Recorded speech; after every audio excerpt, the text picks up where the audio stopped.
This Honourable House now resumes. Honourable Member for Christchurch East Central. Thank you, sir. I shall be equally brief in my reply to this debate. Appreciate as it. it was at the beginning, sir. I must thank honourable members for their interventions, not just on my behalf, but on the government's behalf, because it is clear that when the Leader of the Opposition speaks, as the honourable member for St. James South has allowed us to know, he is quite adept at misleading himself, which is something that requires, I think, significant talent, sir, because I thought it was clear when it indicated that this is not a new imposition of tax by any stretch of the imagination, sir. I was equally clear to explain how the fee structure associated with the administration of these online platforms work. And I thank the honourable member for St. Michael West Central for reminding the chamber, and as well as the Leader of the Opposition, that he too voted for the imposition of this very measure as I articulated as part of government's response to saving the economy back in 2018. What I found particularly interesting as well, at least one aspect of it, was, and I think just for the record, sir, there are two economists in this chamber.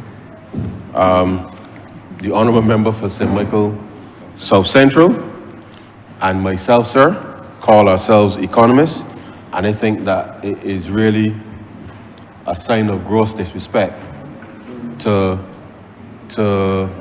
both of us having started on a journey of trying to help rescue Barbados by reintroducing sound economic policy as well as sound management, sir, with respect to what was left before this country by the Democratic Labour Party. And so, whilst we know that our work continues, I just want to put that in the record, sir, for what it's worth. The Honourable Leader of the Opposition also made a comment with respect to the level of reserves and how the reserves are borrowed money, sir. And it's interesting because I thought it was also clear to indicate that when visitors come to this country and check into these various accommodations for which Barbadians are hosting, that 24 hours after a guest checks in, Airbnb pays into the account of each host in Barbados money. What I realized I didn't say is that that money, sir, is foreign exchange.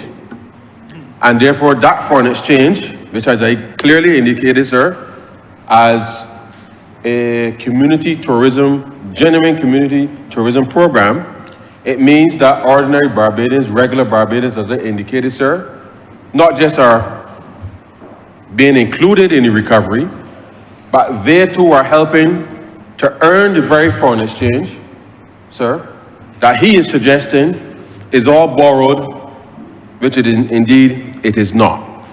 And so I know that he is wanting to see himself in tomorrow's paper, sir, which is usually his modus operandi and his need to be able to see headlines. But regrettably, sir, regrettably, I want to say to Barbadians that do not allow ourselves to become distracted.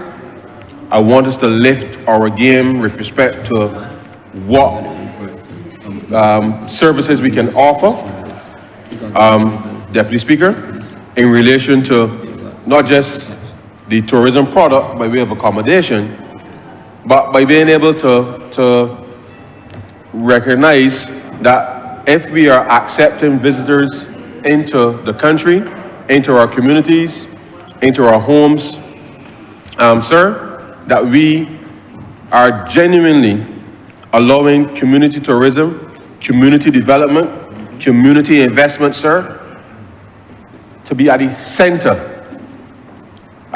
sir, as of this economic recovery. And therefore, within our communities, we're going to have a responsibility to make sure, for ourselves first, but certainly for those who will come and visit us, that we observe good order, and therefore we must be able to give comfort for those persons who want to come to Barbados, that they can walk any part of Barbados, sir, freely, as they do now, and that we commit as a country to ensure not just their safety, but the safety of our families as we introduce people to elements within our community, the ram shops, sir, the various hair salons and barbers, that people are equally living as Bajans within our community, sir. The same things that we do, they are also doing. And therefore, I believe that this is really an anchor upon which we can genuinely build a strong and robust economic recovery. And I believe that this is critical for allowing us to be able to do that. And so the fact that we are making it a little easier for people to participate in this space without having to worry about having to go and file a VAT return, sir, I think that that is something worthy of note, because the earning of this foreign exchange, the participation in the economic recovery, and being able to provide jobs, sir, because in a lot of instances, people are hiring people from within the very community, sir, to come and cut the little grass before the guests arrive, to come and clean up the place in between stays, sir. People supplying local condiments and cuisine and in the like within the area, sir. This is what is helping to spur growth. So whilst he is talking about the Central Bank report, suggesting that the growth is slowing or declining, or I think words to that effect, something to that effect that he used, the reality is we are seeing more and more growth. Yes, he made reference to inflationary growth. There's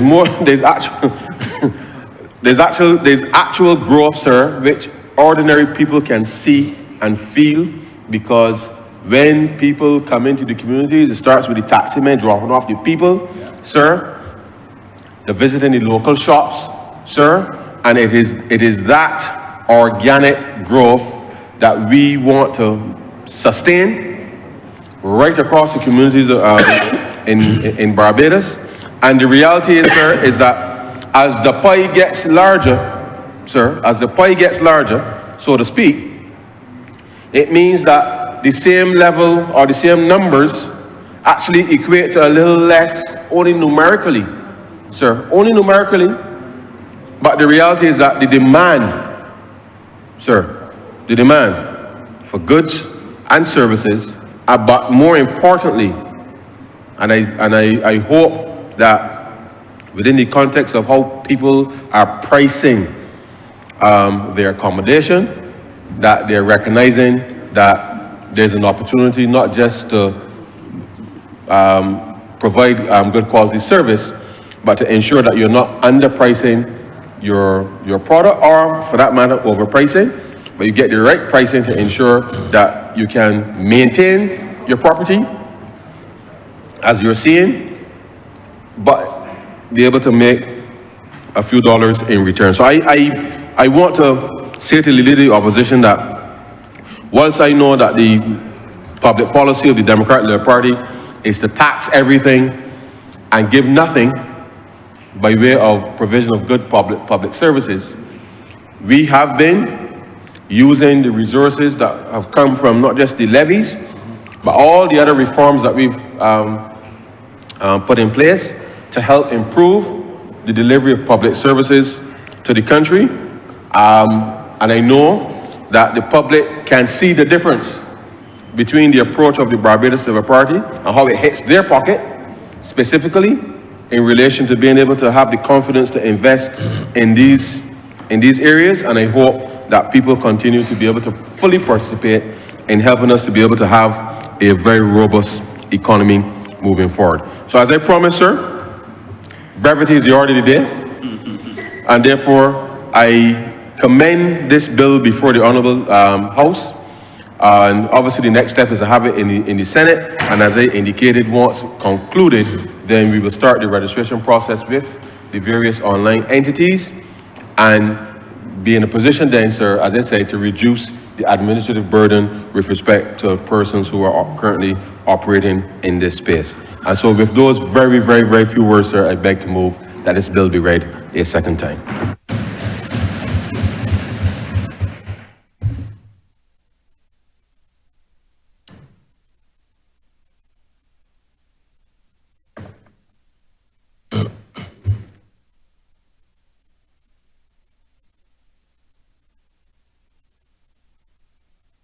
The question is that this bill be read a second time. All those honourable members in favour, please say aye. Those against, please say no. I think the ayes have it. Mr. Deputy Speaker, I beg to move that the House resolve itself into committee for further consideration of this bill.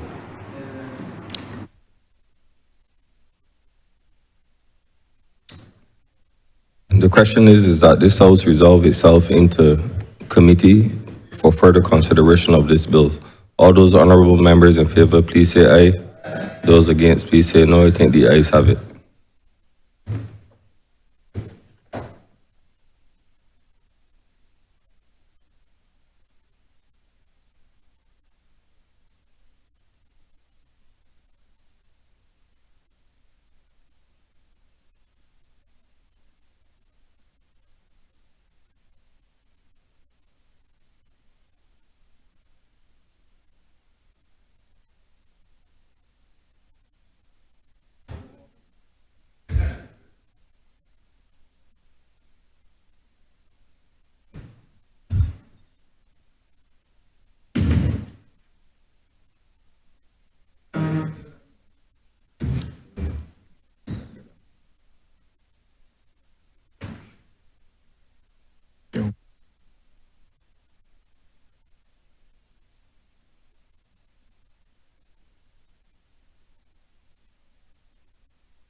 This Honourable House is now in committee.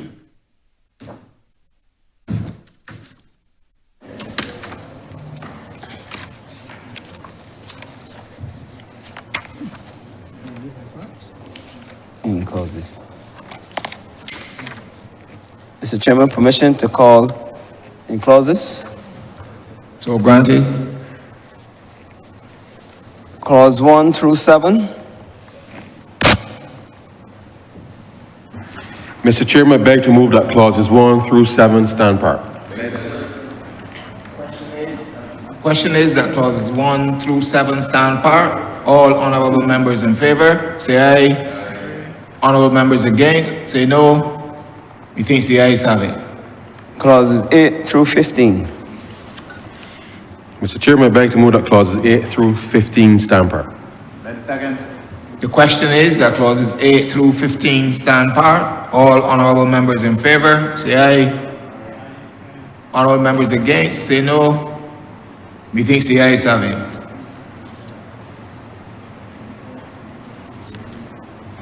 First schedule.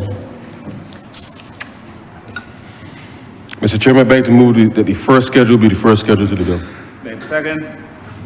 The question is that the first schedule be the first schedule to the bill. All honourable members in favour, say aye.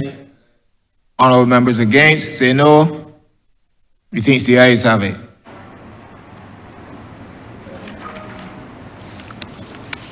The second schedule. Mr. Chairman, I beg to move that the second schedule be the second schedule to the bill. The question is that the second schedule be the second schedule to the bill. All honorable members in favor, say aye. Honorable members against, say no. Methinks the ayes have it. Mr. Chairman, I beg to move the report to His Honor the Deputy Speaker the passing of one bill in committee. The question is that I do now report to His Honor the Deputy Speaker the passing of one bill in committee. All honorable members in favor, say aye. Honorable members against, say no. Methinks the ayes have it.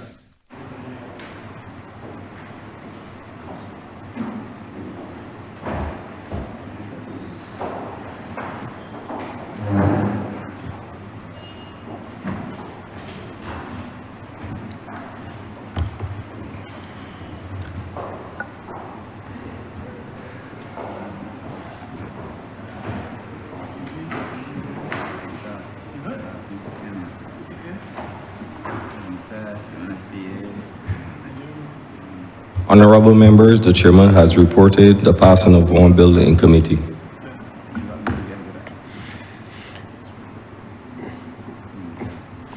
Mr. Deputy Speaker, I'd like to move that this bill be read a third time. The question is that this bill be read a second time, third time. All those honorable members in favor, please say aye. All against, please say no. I think the ayes have it.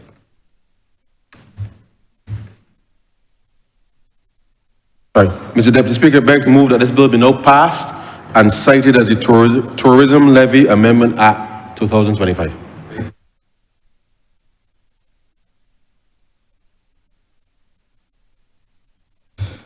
The question is that this bill be now passed and so cited as the Tourism Levy Bill 2025. Tourism Act. Tourism Levy Amendment Act 2025. All those in favor, all those members in favor, please say aye. All those against, please say no. I think the ayes have it.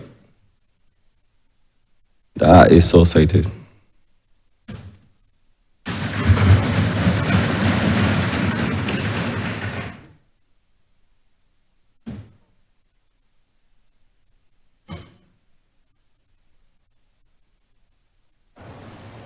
Mr. Deputy Speaker, order number 8. Yes, please.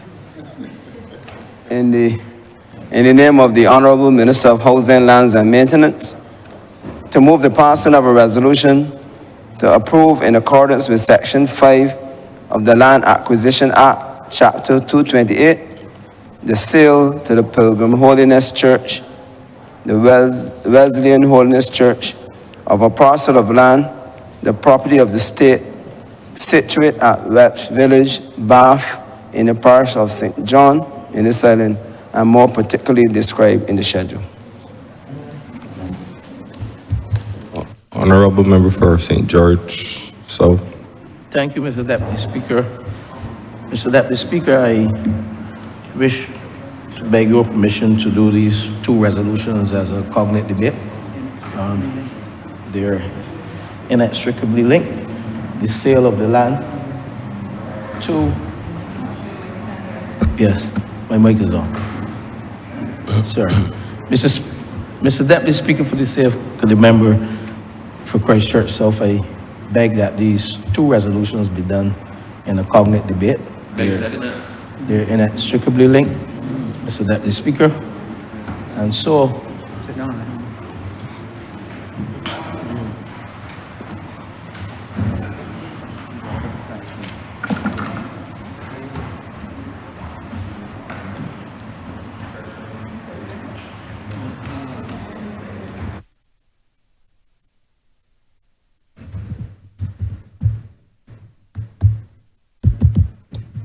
Sorry. Right. The question is that number 8 and 9 be treated as a cognate debate. All those honorable members in favor, please say aye. All against, please say no. I think the ayes have it. Thank you, Mr. Deputy Speaker. This resolution, though straightforward, is a very important resolution. The resolution pertaining, Mr. Deputy Speaker, before the House seeks the permission for the sale of 2,467.7 square meters of state land situated at Welch Village in St. John to the Victory Resident Holiness Church, and the lease of 319.9 square meters, including the road, 6.8 square meters in road, to the said church. And Mr. Deputy Speaker, let me begin with some historical facts with respect to this land. The land that we propose to sell to the Victory Resident Holiness Church, Mr. Deputy Speaker, this land was formerly the land owned by the Bath Plantation in St. John. And before the 1970s, Mr. Deputy Speaker and members of the Chamber, the Welch Primary School was situated on this piece of land. So, Deputy Speaker, this land, when the Welch Primary School was closed, this land then became the property of the diocesan trustees, or was occupied by the diocesan trustees, the Anglican Church.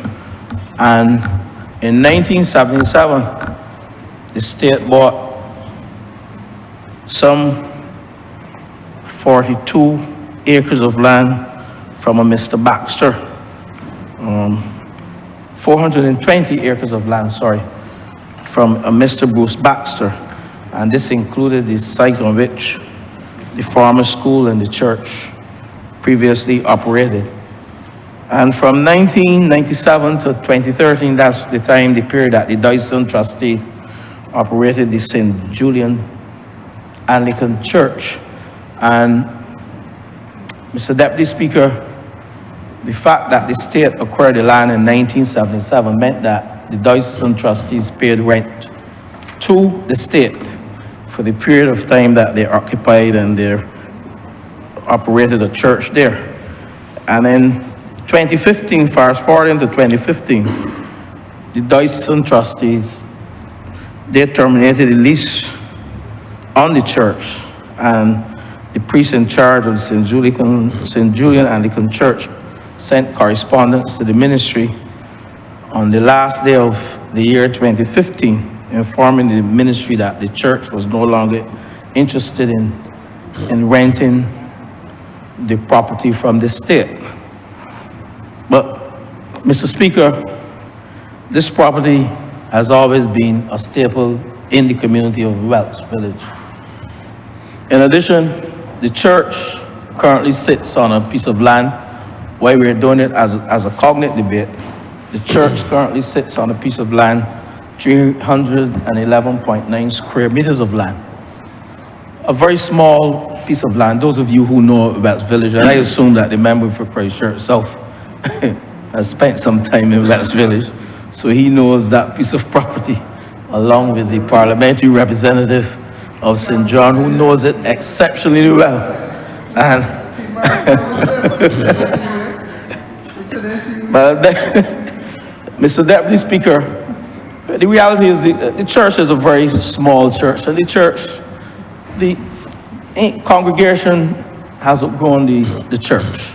So we have a number of persons. It's a village that service that church, member for St. John, that church service Newcastle, Sergeant Street, Bath, Welch Village. So indeed, the role is increasing. Is increasing. Please, let me finish, please. Mr. Deputy Speaker, you know, it's a lot of humor in here today, but I wouldn't get into any comment about George Street, but this is a very serious resolution. And the church, no, it's not serious. The church is growing. The church is growing. Cool it, no man. Cool it, please. The honorable member is, I know the honorable member for Christ Church South will support this resolution as a churchman. But just the facts relating to it, the issue is the value of the Wesleyan church, the current Wesleyan church, stands at close to 147,200 as represented by Barbados Revenue Authority. And the current land that we're seeking to sell to the Wesleyan church, the value is as represented by BRA, when we looked at a value at $5 per square feet or per square foot. That equates to $175,000. So when we net off the two, the Wesleyan church is being asked to pay approximately $28,000 for the purchase of this land that was once the Welsh Primary School, as well as the St. Julian Anglican Church. But let me fast forward here because, Mr. Deputy Speaker, you know the scripture, I think is Psalms 127:1 that speaks to, unless the Lord build the house, they labor in vain. They labor in vain that build it. And Mr. Deputy Speaker, this just speaks to involving every aspect of building, not just the physical building of a church, but the building of an institution, whether it is the Democratic Labour Party institution, whether it's the Barbados Labour Party institution. Psalm 127:1 is applicable for any institution that seeks to ignore the involvement of the church and the role that the faith-based organization plays in building institutions and building a country. And the Victory Wesleyan Holiness Church has provided tremendous service to the people of St. John. And in the words of the pastor, it has stood as a lighthouse of hope, morality, and compassion in the community. And beyond its primary mission, Mr. Deputy Speaker, of spiritual guidance, the church continues to provide meaningful contribution in areas such as youth mentorship, family support, education, and social outreach. This government, Mr. Deputy Speaker, and members of this chamber, recognizes the important role the church plays in nation building. We recognize the important role that the third sector plays, which is the church. And the church, particularly in our context, we recognize when we had Hurricane Beryl, the church played a major role in the relief effort in Grenada. And I will come closer to home that the church currently, and I think there's still some members being housed at the Spiritual Baptist Church in Christchurch, in the constituency of Christchurch East. The honorable member for Christchurch East knows more about this than I do. I think he was integral in making sure that the facility that he supports so dearly and hold dear to his heart was instrumental in assisting us in our Hurricane Beryl relief effort. So, Madam Deputy Speaker, we know that churches are often the first to respond to hardships and the first to offer moral clarity. That's the moral compass, the churches. All of us, in tough times, when we have challenging times, we resort to the church, and is also the first to provide hope. And I vow to say that this extends beyond the support provided to local communities. And indeed, when I visited that village of Welch recently, I want to digress a bit because within the last 3 months, the member for St. John and I, we had the opportunity, member, of giving title to 28 residents who live in Welch Village for over 40 years. But, Madam Deputy Speaker, That brings the total, he didn't do it. That brings the total of title transfers to 112 within that village of Welch. This church that we are speaking of today, the presentation and the handing over of the title to the residents was held in this church. But Madam Deputy Speaker, Mr. Deputy Speaker, sorry, that's because I'm accustomed to referring to Madam Deputy Speaker. There's no disrespect to you, Mr. Deputy Speaker, my friend. I will never do that to you. And while we laugh, you know, it's a very serious joke. But this is a very simple resolution, and the church, the Wesleyan Church, is celebrated 100 years in 2024. And indeed, me being a member, and we have some other persons in this chamber who are closely linked with the Wesleyan Church, and I know their support this resolution to indeed sell land at a reasonable rate to the Wesleyan Church, because we know the role the churches play, not just the Wesleyan Church, the Anglican Church, faith-based organization, generally the church sector. We cannot, and I keep saying, when I wake up every morning, I ask the Lord for guidance to deal with the challenges that I face on a daily basis.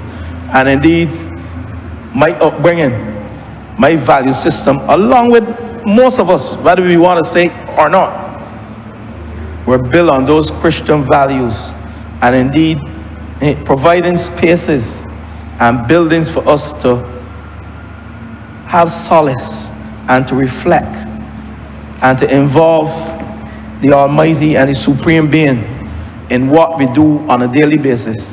This speaks to who we are as a people. Not just coming in here, sitting down and arguing about governance and how to run a country, but we have to recognize we don't do it on our own. And this sale would allow the people of that village to be grounded, similar to how we in here are all grounded. Opposition leader as well, because I know he's grounded as well. There's no divide on this, because we are all grounded in those fundamental values and principles that were taught in our Sunday schools across this country. And the people of Welch Village will indeed be fortunate to have an expanded place to worship and an expanded place where these similar values can benefit the young people at a time like now, when our society needs to go back to the basics of these Christian values. And indeed, I am not going into any statistics or who didn't go to Sunday school and who didn't go to church and who involved in crime. But I vote to say that from my barometer and my compass, I believe the church can play a major role and continues to play a major role in making sure that Barbados remains a just society and where people can indeed walk about freely and engage in business, engage in school, and engage in recreational activities. Mr. Deputy Speaker, the current building, the 311.9 square meters that the current church sits on, will be transferred to the Ministry of Youth, Sports and Community Empowerment. And the minister, the member for St. John, has articulated in his, the ministry has articulated in their response to the Ministry of Housing, Lands and Maintenance for the use of this facility as a community center. And indeed, that will be done as soon as the new Victory Wesleyan Holiness Church has been built and they can relocate across the street into their spacious new facility. The Ministry of Housing, Lands and Maintenance will indeed see it fit to carry on the programs that we all need within our communities. And we often say it takes a village to raise a child. What is a community without a church? Places where the young people indeed can be educated, not only in schools, but indeed utilization of community centers and all of these facilities produced by the non-governmental organizations where they can indeed learn a trade, because we know very well that the SJPA can only take so much. And these community centers, I will leave this to the member for St. John, but my short time in that ministry, our vision was to allow these community centers to be used as satellite stations to assist SJPA and the Barbados Community College and the TVET Council programs. And I am confident that the minister, the current minister, the member for St. John, has carried on the government strategy. Ministers come and ministers go, but what remains is this government strategy to indeed empower our young people, to allow them to become world-class citizens with Bajan roots. And as I end, Mr. Speaker, I want to end with a famous scripture verse, Mr. Deputy Speaker, that you use very often. Jeremiah 29:11. For I know the plans I have for you, declares the Lord. Plans to prosper you and not to harm you. Plans to give you a future and hope. These resolutions before the House, Mr. Deputy Speaker, signals such a future and such a hope, not only for the churchgoers, but also for the children, the families, and the entire Bath and surrounding communities, who undoubtedly will benefit from the expanded programs, the outreach initiatives, and most importantly, this spiritual grounding that the church will continue to provide. With those words, Mr. Deputy Speaker, this resolution has been certified by the Attorney General's office, and indeed in accordance with Section 51C of the Crown Land Vesting and Disposal Act 225. As Minister of Housing, Lands and Maintenance, I propose that the Victory Wesleyan Holiness Church be allowed to purchase the 2,467.7 square meters of state land situated at West Village, St. John, and to lease 319.9 square meters of state land to allow the Victory Wesleyan Holiness Church to continue to operate and undertake the services from that existing church building until such time as the construction of the new church has been completed. With these remarks, I beg that the resolution do now pass. Mr. Deputy Speaker.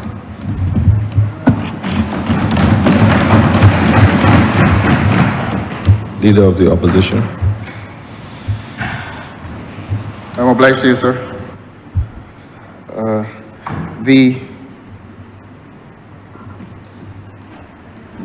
main feature of the resolution is that it evidences a commercial relationship between the state and the church, the Wesleyan Holiness Church, and the Honourable member for St. George South confesses that he passes through there from time to time. And he says other members in here have been raised in that place, but that is not the present issue. It must now trouble us that this humble congregation is drawn into a commercial relationship with the government. Churches tend to be treated specially by the state. For example, they don't pay taxes, things of that nature, concessions of that nature are normally made to churches. I know that, as we say this morning, the government's preoccupation in relation to concessions relates to people, very wealthy people who own villas. But here is the government once again putting the poor and the humble to financial disadvantage. And I say that not to be facetious, But the same honourable member who introduced this resolution came here a few months ago and gave lands to a very profitable commercial entity called, well, I wouldn't call the name, I don't like calling names in here, but very highly valued lands on Gemmett's Lane were given to a bank, an international bank, in the amount, I think, of 5 hectares, prime commercial land on Greater Bridgetown. It's not in the center of Bridgetown, it's not Broad Street or Swan Street. And these very, very expensive lands were given to a bank which this government described as a development bank akin to the Caribbean Development Bank. Now, we have challenged that successfully, and we have demonstrated that there's a fundamental difference between the bank in question and the Caribbean Development Bank. The Caribbean Development Bank is a bank of member countries who established that bank, and as the name implies, for the development of all of its members. And although loans are loans for profit, there's a spirit in which the loans are given, and the emphasis is not on profit, but the emphasis is on development. And since they join together for the mutual development of all of the member countries from Jamaica right down to Guyana. Now, it is a matter of record that some of the countries in the Caribbean refuse to do business with the bank. So that when we begin to speak of the fundamental differences between the bank in question, which was given free lands, that remains one of the points of departure from any likeness to the Caribbean Development Bank.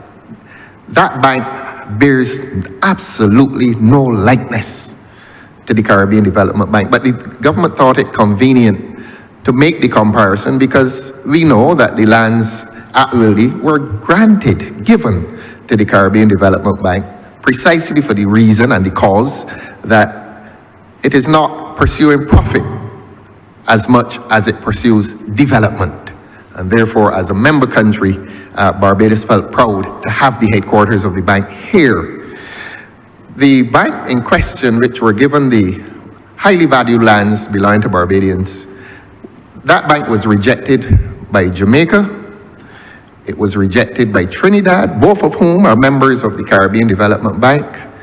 And when it sought the concessions, including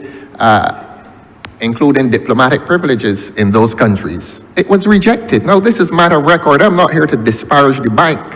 I am here to tell the truth about this government's pursuits in relation to that bank.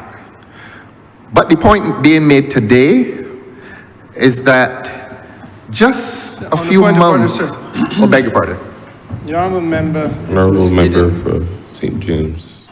Yes, sir. Sir, I very reluctantly raise in this matter. The honourable member is misleading the House with his reference to the Africa Exim Bank being rejected.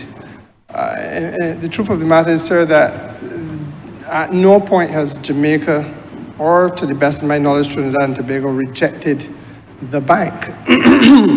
The bank had simply, or the countries in question had simply not signed on to membership thereof. So there was nothing to be rejected. And the honourable member, therefore, has to be misleading the House. Thank you. Please Well, we continue. can, yes, I am obliged to you, sir. The honourable member for St. James Central may wish to engage I can't even remember the word. Anyhow, he may wish to split hairs. Yes, I do get lost for, I don't know everything, you know, I don't. The countries of Jamaica and Trinidad would have had the opportunity to do business of whatever nature with that bank. If the honourable member for St. James Central does not like the word rejected, I'm going to ask him to accept the term they declined to do business with the bank of whatever nature.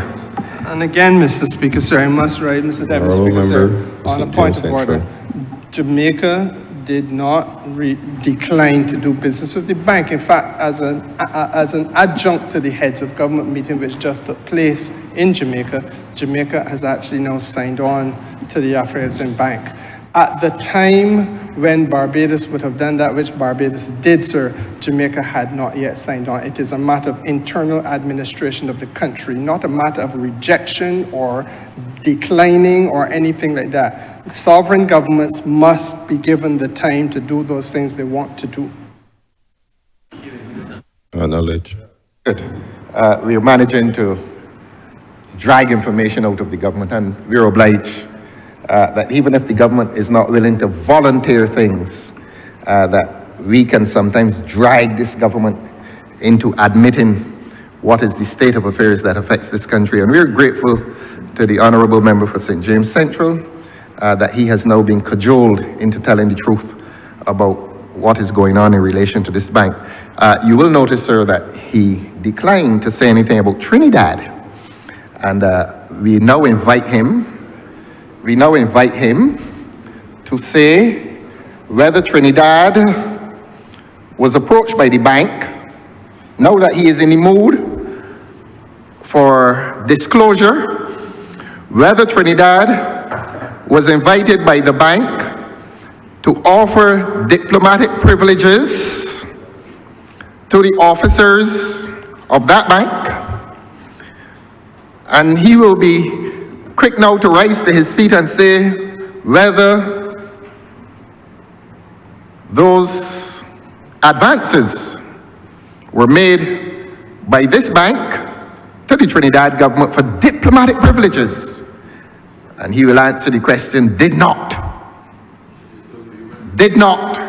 the Trinidad government reject, we're back to the word reject, did not the Trinidad government reject these advances by the bank for the diplomatic privileges that this Barbados government has given, because it is not akin to the Caribbean Development Bank. This bank, yes, we're going to Trinidad now. You did very well. The honourable member did very well on Jamaica. Oh, he's on his feet again. The honourable member did very, don't let them interrupt you, sir. Nobody interrupting me, sir. Don't let them disturb you either.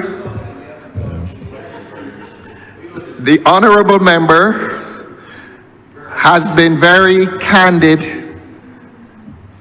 in relation to Jamaica. I am now inviting the honourable member for St. James Central, the honourable Minister of Foreign Affairs for this country, to say whether the bank was rejected and whether the bank's Leader of the opposition, beg your pardon, sir? could you get back to the resolution? Yes, in yes, relation we to are the land resolution. play? Yes, that is, yes. Talking tell about them. banks all the time, but Yes, yes. Speak Let about- us take them back to the resolution. But the point I was making, don't let them Oh, no, interrupt no, you, no, sir. no, no, no. Don't let them rough. nobody. No. Yes. You're talking about banking all the time, right? But we're speaking about the resolution. Excellent interventions. Please, I will share that with the honourable member for St. James Central, that today, it is not banking per se, but it is the treatment. We speak about the land. Yes, Subject. and we are talking, yes indeed, and we are talking about this government's treatment of citizens, including corporate citizens. Let us get there.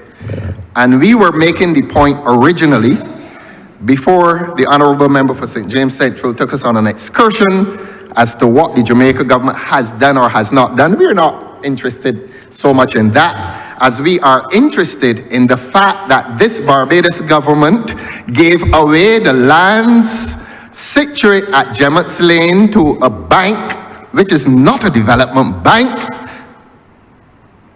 to a corporate for-profit entity, gave away the lands free, and that this same government has journeyed to St. John and is entering into a relationship with a humble Wesleyan church and asking the Wesleyan church to pay this government money for lands. That's the point we're making. That is the point we are making, sir. Madam Deputy, Honourable Mr. member Deputy for Speaker, St. George South. on a point of order, I stated that from 1977, the government of Barbados acquired Bath Plantation, and the church rented from the government. So I'm not sure what point the honourable member for Christchurch South is trying to make. From 77, we have always collected money from the church on this piece of property. That ends my contribution and intervention, Mr. Deputy Speaker. Acknowledged, sir. Yes, thank you, sir. So that the last intervention is an admission that this government, whether it did it in 1977, is neither here nor there. What colors and influences the transaction now is that everybody in this country knows that this is a government that has clearly demonstrated that when it comes to the wealthy, that's the point I'm making, and I made the same point earlier this morning in relation to villas and Airbnb, that you give concessions to villas, but you're taxing the Airbnbs, and you come in this parliament today to further impose taxation in relation to those entities, whether it's from the host or the guest, it doesn't matter, it's a Just tax. get back on track. Beg your pardon, sir? Please get back on track. Yes, please. let us debate discourse by way of comparative analysis. Don't let them fool you, sir. Nobody's trying to fool me, sir. No, I'm not going to sit here and let them do that to you. Simply because this is your first time there, I'm going to protect you, sir. It's not my first time. Beg your pardon, sir? It's not my first time being here before. Or it's the first time I'm having the pleasure and the honor Yes, please. to Thanks for address the cross. House Yes, please. under your presidency.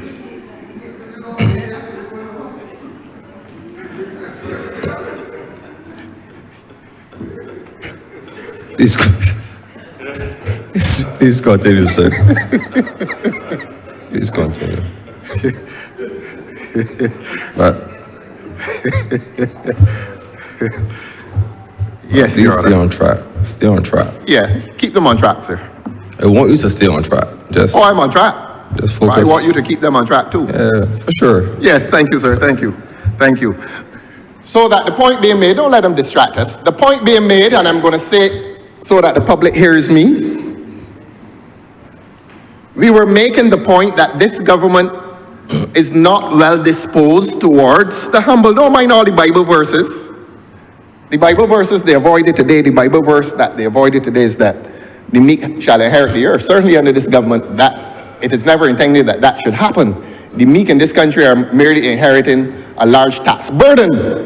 While this government, and they're embarrassed to hear it, and that's why we're getting the interruptions, this government took up some of the most valuable land in Barbados and gave it to a bank, a rich bank, and now they're embarrassed. And now they're embarrassing the honourable member for St. John, who was not even allowed to protest that this government is entering into a commercial relationship with a humble Wesleyan Holiness Church in St. John and demanding monies from that church. Why they didn't demand some monies from the African Bank? And it matters not that it is African, it could be Chinese or Czechoslovakian, it does not matter. What matters to the people of this country is that this government has taken up a highly valued asset of land and given it to a bank and is asking a small congregation in St. John to contribute to the revenue in this country. That is not a matter for celebration. Look, and this is not to constitute any attack on the honourable member for St. George South. I did ask him to turn on his microphone because he spoke in very low tones today. And when I thought that it was the microphone, we then discovered that it was embarrassment. I know as a man who traverses the doors of the Wesleyan Holiness Church on Sundays, some Sundays, not every Sunday, I know that he doesn't go in there every Sunday, but I know he spoke in low tones because he's embarrassed.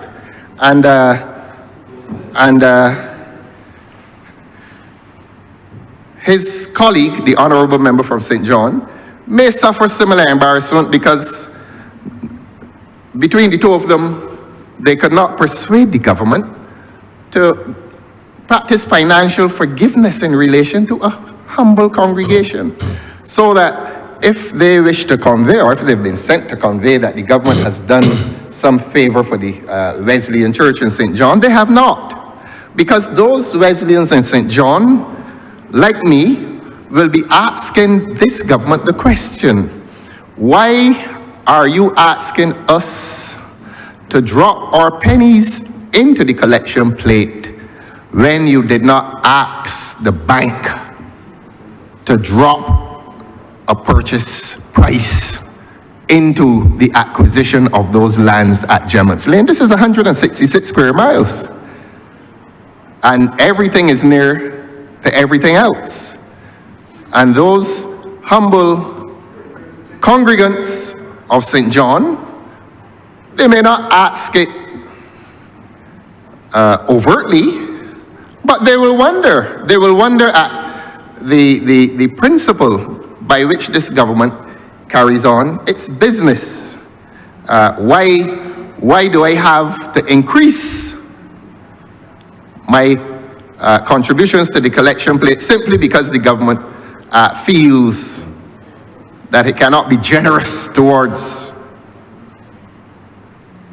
a small church in St. John? And that is the simple question that will be asked. We are not diverging into banking. What we are doing, we are exposing the unequal treatment that this government reserves for corporate citizens of different means. And by now, the people in Barbados well understand how this government is disposed in relation to the wealthy. I said it this morning, here's the evidence again. When it comes to the wealthy, the government offers protection to give lands at Gemmett's Lane in the sum of 5 hectares free. Not a cent. That is protection. That is financial protection. That is security given to a wealthy corporate entity. And then we read, for I know the plans. This is what I heard from the honourable member for St. George South. Jeremiah 29:11, for I know the plans I have for you, declares the Lord. Plans to prosper you and not to harm you. Now declares the government. This government has adopted Jeremiah 29:11 in its treatment of the bank. And this government has clearly demonstrated its plans for the bank. Plans to prosper the bank and not to harm the bank. Oh, how the Wesleyan Holiness Church in St. John wishes that the government would have adopted and invoked Jeremiah 29:1 in relation to them, but no. The bank goes away. Free lands. Boasted a few hours ago that they were going to start construction. What are they starting construction with? Money. If they're starting construction, they can't be broke. They cannot be. But a poor little church in St. John, and this is not to be patronizing, is being asked to spend money, paltry sums, paltry for the government. But the honourable member for St. George South and I know the financial state of our boyhood church, that it is not rich. And every additional imposition against the church and this church, and we know how the government feels about the church. We heard it a few weeks ago. We know how the government feels about the church. No Barbadian now is in any doubt as to how this government feels about the church. But the point is this: whatever are the sums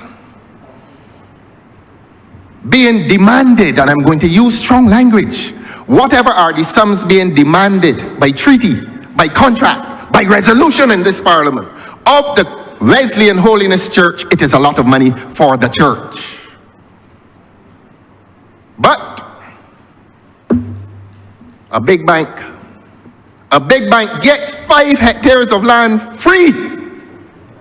And a few hours later is boasting that we are going to start construction soon. You understand what's happening in this country, sir? Barbadians do. You nod your head. You do. No, my head at you, sir, but I Oh, I reading see. something, sorry.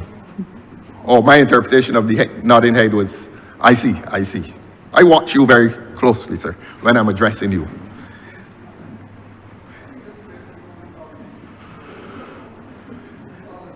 And they can interrupt me as much as they want. They must feel embarrassed for having been exposed. The people of Barbados now know how this government relates to the wealthy and how it relates to the poor. I will make the point again that earlier today, the government came to tax the humble Airbnb people. This afternoon, they're coming to impose a financial burden on a humble church in St. John. And for the life of me, I don't know what the Honourable Member for St. John can, will, or intends to say when he speaks, because he has to speak. And he has to tell this Parliament and the people of this country, he has to tell the people of this Parliament and the people of this country what is his opinion as to this transaction in the context of a voluntary conveyance having been given this year to a bank, a for-profit bank. He has to tell, the Honourable Member would have to tell this Parliament whether that behaviour of the government is not inconsistent. Again, the principle, your treatment of the wealthy is protective, and it is far different from your treatment of those who are not wealthy. And you will be asked to explain it. Now, I wouldn't put the burden on the Honourable Member for St. George South to explain it. He brings the resolution here because that is his portfolio. And as I've said on previous occasions, we all understand the situation where the voice is that of Jacob's and the hand is that of Esau's. And somehow, I don't think the voice and the hand reside within the same body. So I normally excuse the Honourable Member for St. George South. He's placed in a position and he has to do what he has to do. But the government will have to explain to the people why there is mounting evidence as to how this government treats those who are not wealthy. And today, how this government, in one day, Your Honor, in one day, by 2 resolutions brought to this House, by 2 instruments brought to this House, I beg your pardon. One was an amendment to a piece of legislation. The other one is a resolution for the purchase of land. And in both acts by this government in one simple day, the government has displayed a consistency in its unequal treatment of the classes. And that is not to be emotive. The evidence is there. We don't come here to be emotive or to invoke emotive language.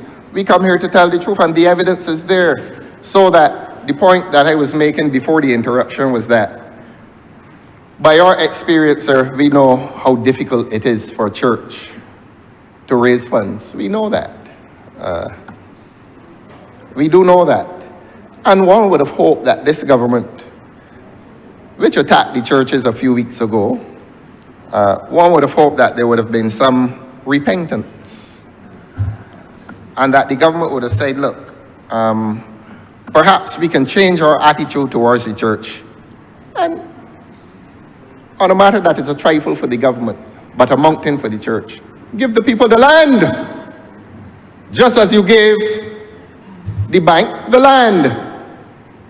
And they gave the bank a vast stretch of land, free. Snuck in here a night after the budget debate and tried to do it when I was absent. And I was in the yard listening to them and I came up. and challenged it. Well, this time they're doing it in broad daylight. In broad daylight, they are imposing potentially hardship on the church, when the church should be encouraged to pursue its work within the community. According to the admirable language of the Honourable Member for St. George South, he used the terms morality, hope, and compassion. Where's the government's morality in relation to the two comparative transactions? Where's the morality? Where's the morality involved in giving away 5 hectares of land to a profitable bank while you impose on a small church in rural Barbados to pay the government? You can imagine that? That you're asking the pastor to visit wherever he's supposed to go. I'm embarrassed to read it, really. It is in the second schedule. I don't know if you have it, sir. But they have set out, this government has set out a schedule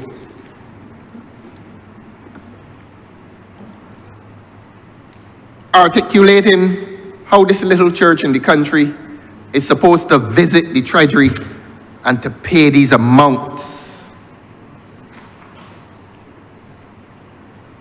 over the foreseeable future. Is that fair? Is that right? Is that moral? Does it express hope for this church's future? Is it compassionate? Those are the words of the Honourable Member for St. George South that I reintroduced to him. And nothing about this transaction speaks about a government that is compassionate. Nothing about this transaction speaks to a government, to use their word, that cares. It is just a continuation of this government's treatment of the church by word when the church was attacked a few weeks ago as having failed to protect the people of this country.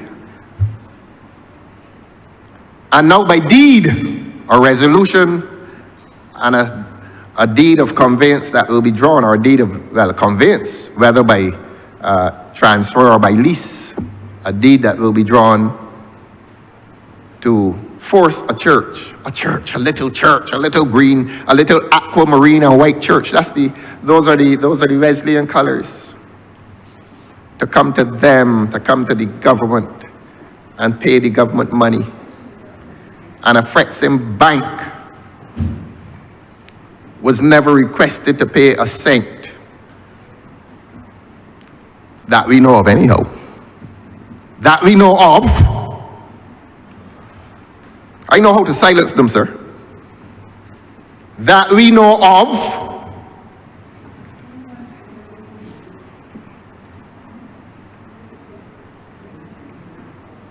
I think I heard the figure $28,000. I was trying to write. But for how long? For how long will this transaction last? Will people grow old and die as members of that church with this debt unsatisfied? We don't use pennies anymore, but I'm going to use the term, will every penny drop into the collection plate be counted in part as a debt to the government? A government that claims to be compassionate? Is that what this church must be asked to do? I'm not being patronizing at all.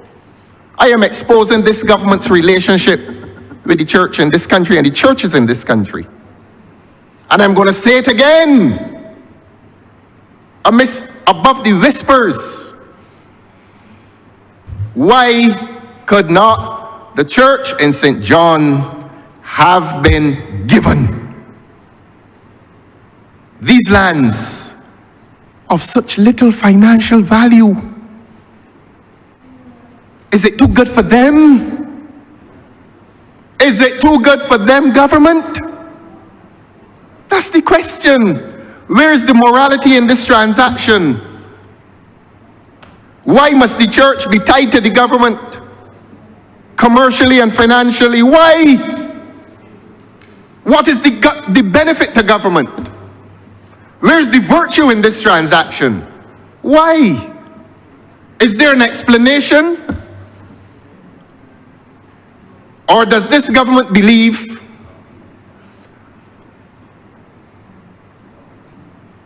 that certain elements in this country, and I say elements,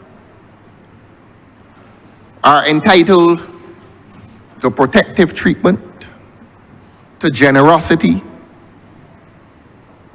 and to use a Bajan term, to freeness, and that the church must remain bound to this government in a commercial transaction which does injury to the concept of tithing.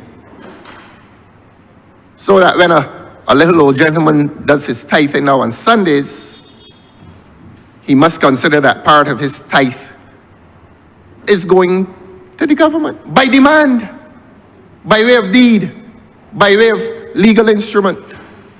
Or if he tithes, he may have to put in a little extra for the government. What really is going on here? What is so compelling about this transaction that you force a church to pay a government money? A government which is so wasteful otherwise with money. This government wastes a lot of money. Why must these good and humble folk of St. John be asked to enter into this commercial and financial relationship with the government, and let not one of them get up and say that it is a small amount? It is not the amount that matters. What matters is that the arrangement exists at all. Why could not have some conveyance been drawn and handed to the church? Why not? Why not? But somewhere subconsciously within the mind of this government is this inclination to treat certain people one way and treat another set another way, so that when I come in here and speak of the Medes and the Persians, I know what I'm speaking about. Your Honor, the evidence is there, and they can get angry if they want, but the evidence is there. Get angry with the evidence. Get angry with yourselves.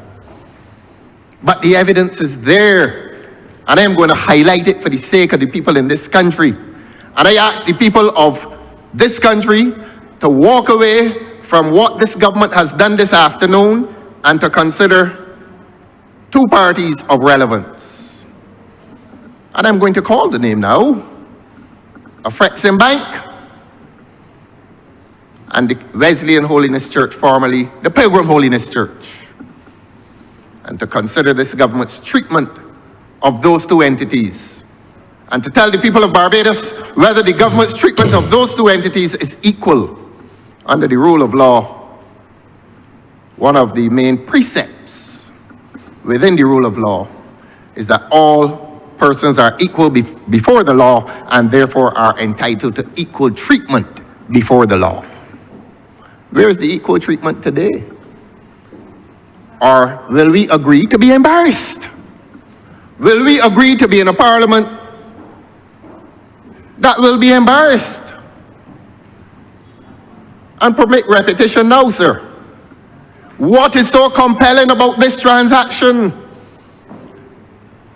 that requires it to be characterized by the exchange of monies? And whatever is the amount, sir, it is too much. It is too much. It is too much of a burden to put on this church, whether by way of conveyance or lease. I say it ought to have been a deed of gift. Or, as we lawyers sometimes opt to do, a voluntary conveyance.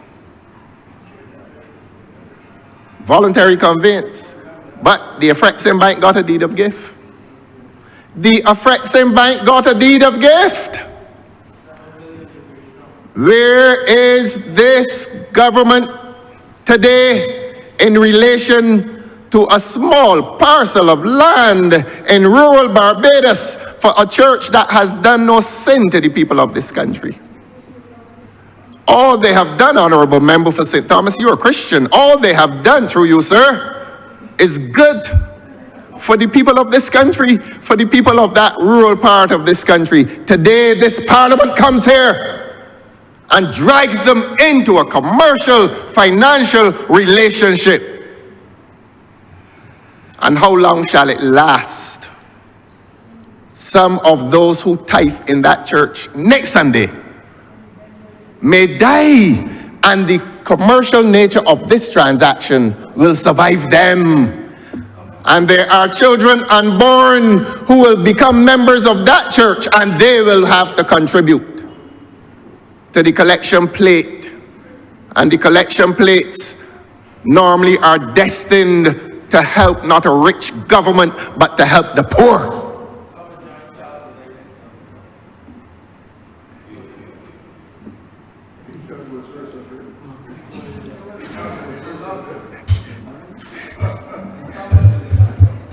The voices that you hear, sir, Yes. we have touched their conscience. And those are the voices of repentance. Those are the voices of repentance. I've touched them, sir. And it is not me, it is the truth that is touching them. Because they have to walk through that door this afternoon and tell the people of Barbados why they gave 5 hectares of land to a Frexton Bank and asking a poor little church in St. John to visit the treasury every month to pay them pennies. I will hear you, sir. Continue, sir. Thank you very much. I thought you were about to quiet them down. But the truth has done that. And the Honourable Member for St. George South invites me to visit some church with him on Sunday. I know it can't be.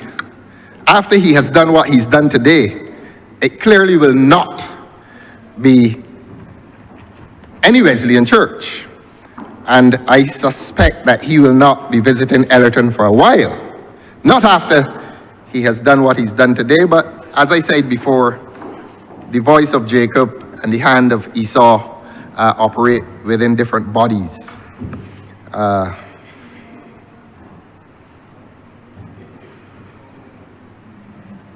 And so, Your Honor, I must oppose this. And I don't... No, I oppose any relationship between a church and a government in which the church is being asked to pay money to a government of whatever amount. While the African Bank has not been asked to pay a cent. I know they're troubled, their spirits are troubled. I know it, I can feel it. You hear the Honourable Member for St. Thomas, she wants me to stop talking because I am piercing away at her conscience. She is one of the few Christians in here, and she is mightily troubled at this point in time. She is mightily troubled, and her conscience is speaking through me. Because she keeps interrupting me, she's asking me to stop this pain that you are imposing on me, Honourable Member for Christchurch South. What I'm saying pains her. Yes, repetition, I want to pain you. I am doing this so that you will be in pain, because I know, Honourable Member for St. Thomas, through you, sir, that you cannot be in agreement with this. I know you are a Christian, and I know that you believe that the church should not have been subjected to this. What is this government's explanation today for subjecting the church to this? Can you hear her, sir? Yeah. Let her speak. But the document here says that there was an agreement between the church and the government, sir. Yes, and government is a party. So if the Government is a church powerful agreed, party. if the church had a choice. Well, let us discuss some law then. In every relationship, contractual relationship, you're speaking about agreement. One party has greater power than the other. And it was within the power of the government, it was within the superior power of the government to have an agreement in which the church would not pay, like they had an agreement with the Afrexim Bank that the bank would not pay. So as I said before, it matters not to me what is the amount, it is the principle that offends. It is the principle that offends the Honourable Member for St. Thomas.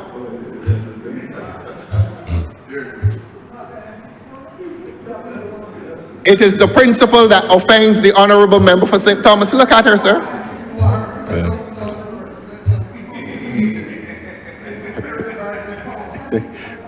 You get back on track, please. Don't let them do that to you, sir. Not me. Don't let them do that to you. Not me. Let not your hearts be troubled, nor be ye afraid. Yours is trouble. Because, as I was saying, sir, they have to leave here today. You think that these honourable members drive through Gemmett's Lane? Not one of them, they're too ashamed. They cannot drive through Gemmett's Lane and look at that property which was formerly occupied by the Ministry of Health, by the old General Hospital, where more than likely the Honourable Member for St. Thomas's navel string is buried. She was probably born in there. Where the Ministry of Education used to be, honourable and noble institutions were housed on that sacred land. This government took it up and gave it away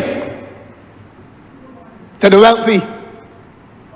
To the wealthy. And that is the point being made in here. And the more they interrupt me, the more I am going to remind them of the immorality of the present transaction and the one before, and to compare them and demonstrate to the people of Barbados that this government continues to treat rich people with favor and to treat poor people with disfavor. Let their consciences bother them. Let them continue to avoid any drive through Gemmett's Lane. They are too ashamed to do it. And when they consider the full extent, the possible full extent of the transaction with Afrexim Bank, I have the freedom to say this, and if they push me, I'm going to say more than they had bargained for me to say. They are going to push me. They are going to push me, sir, to say more. Stay focused, sir. Let's continue. Calm them down. Look, in fact, don't calm them. Don't calm them. Don't calm them.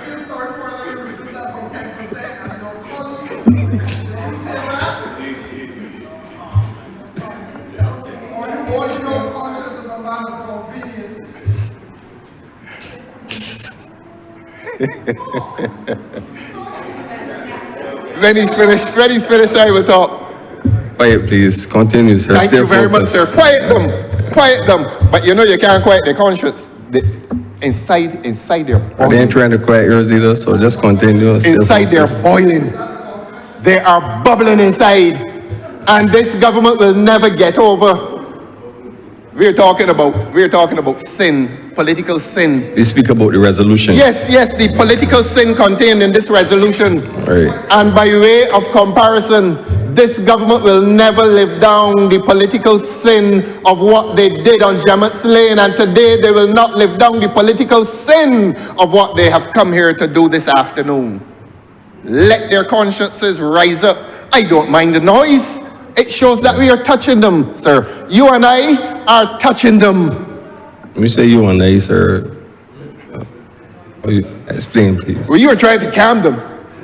You're trying to calm them. Just focus, sir, on the resolution. You are presiding over this exercise. But you saying you and I in terms of like trying to intricate me. I'm not trying to implicate you, sir. You're the best behaved here today. Well, So if I behave well and you behave well, we must be joined. I want you to follow suit then. I'll be on. Yes. be on your Let best you and I behavior. be the only persons here behaving well today, sir. Yeah. And every time I'm about to wrap up jumps the Honourable Member for St. Thomas again. And the more Just she stay jumps focused. Just up, focus. I'll stay on the chair. focused. Let us ignore her then, sir. But it is difficult to ignore a conscience that is troubled.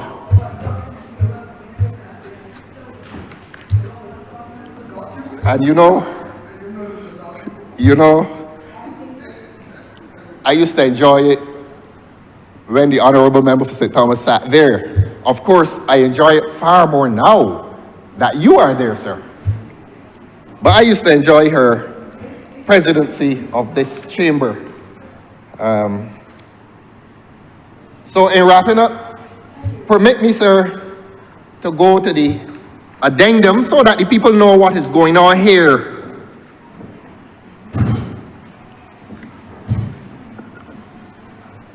I've changed my mind because I don't think it is incumbent upon me to do the government's work.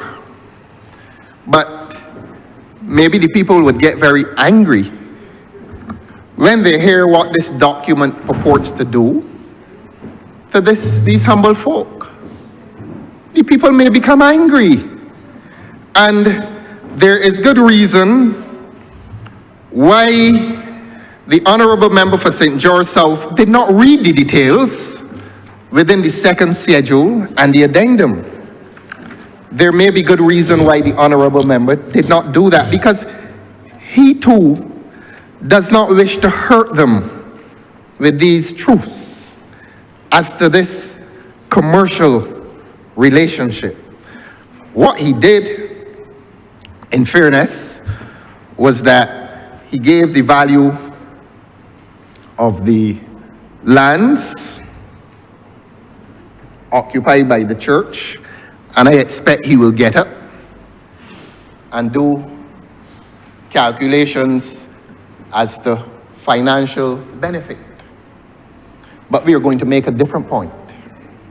The transaction ought not to have been characterized by finance in the first place.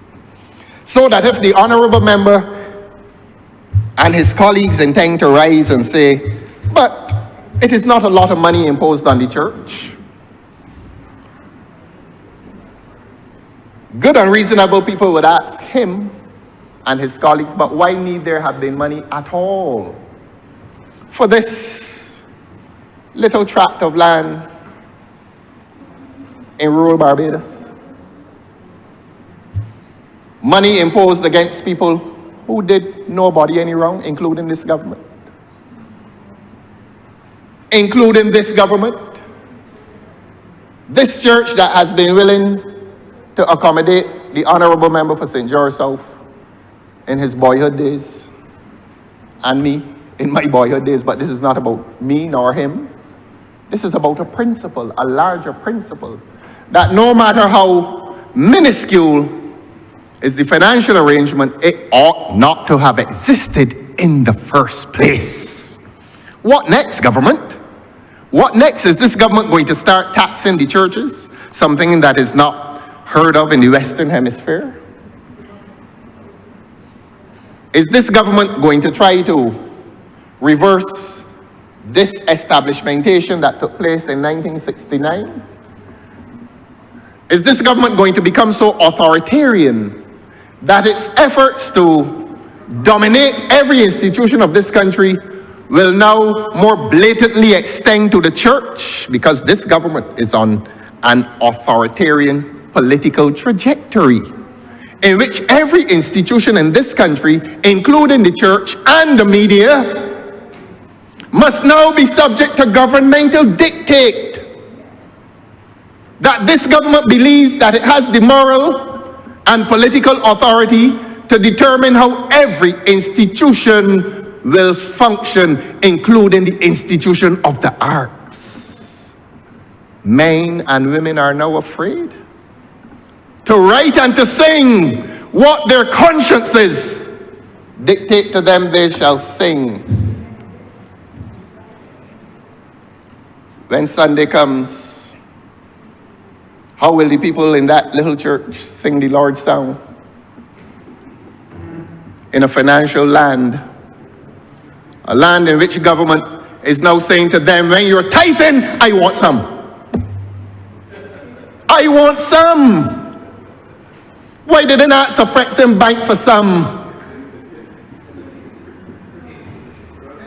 Why did they not ask a fret and bank for some? They're rising up again. Maybe they have an answer. And why do they want money from the little church in St. John? And they honestly felt that I would stand up in here today and be so naive as to support this resolution. I come here every week, every week, every week. Have not missed a session as leader of the opposition. And all of my speeches are on the record. Every one of them, including today's. And this is a speech against governmental wickedness. So let this go on the record as well, that I am characterizing this resolution as governmental wickedness.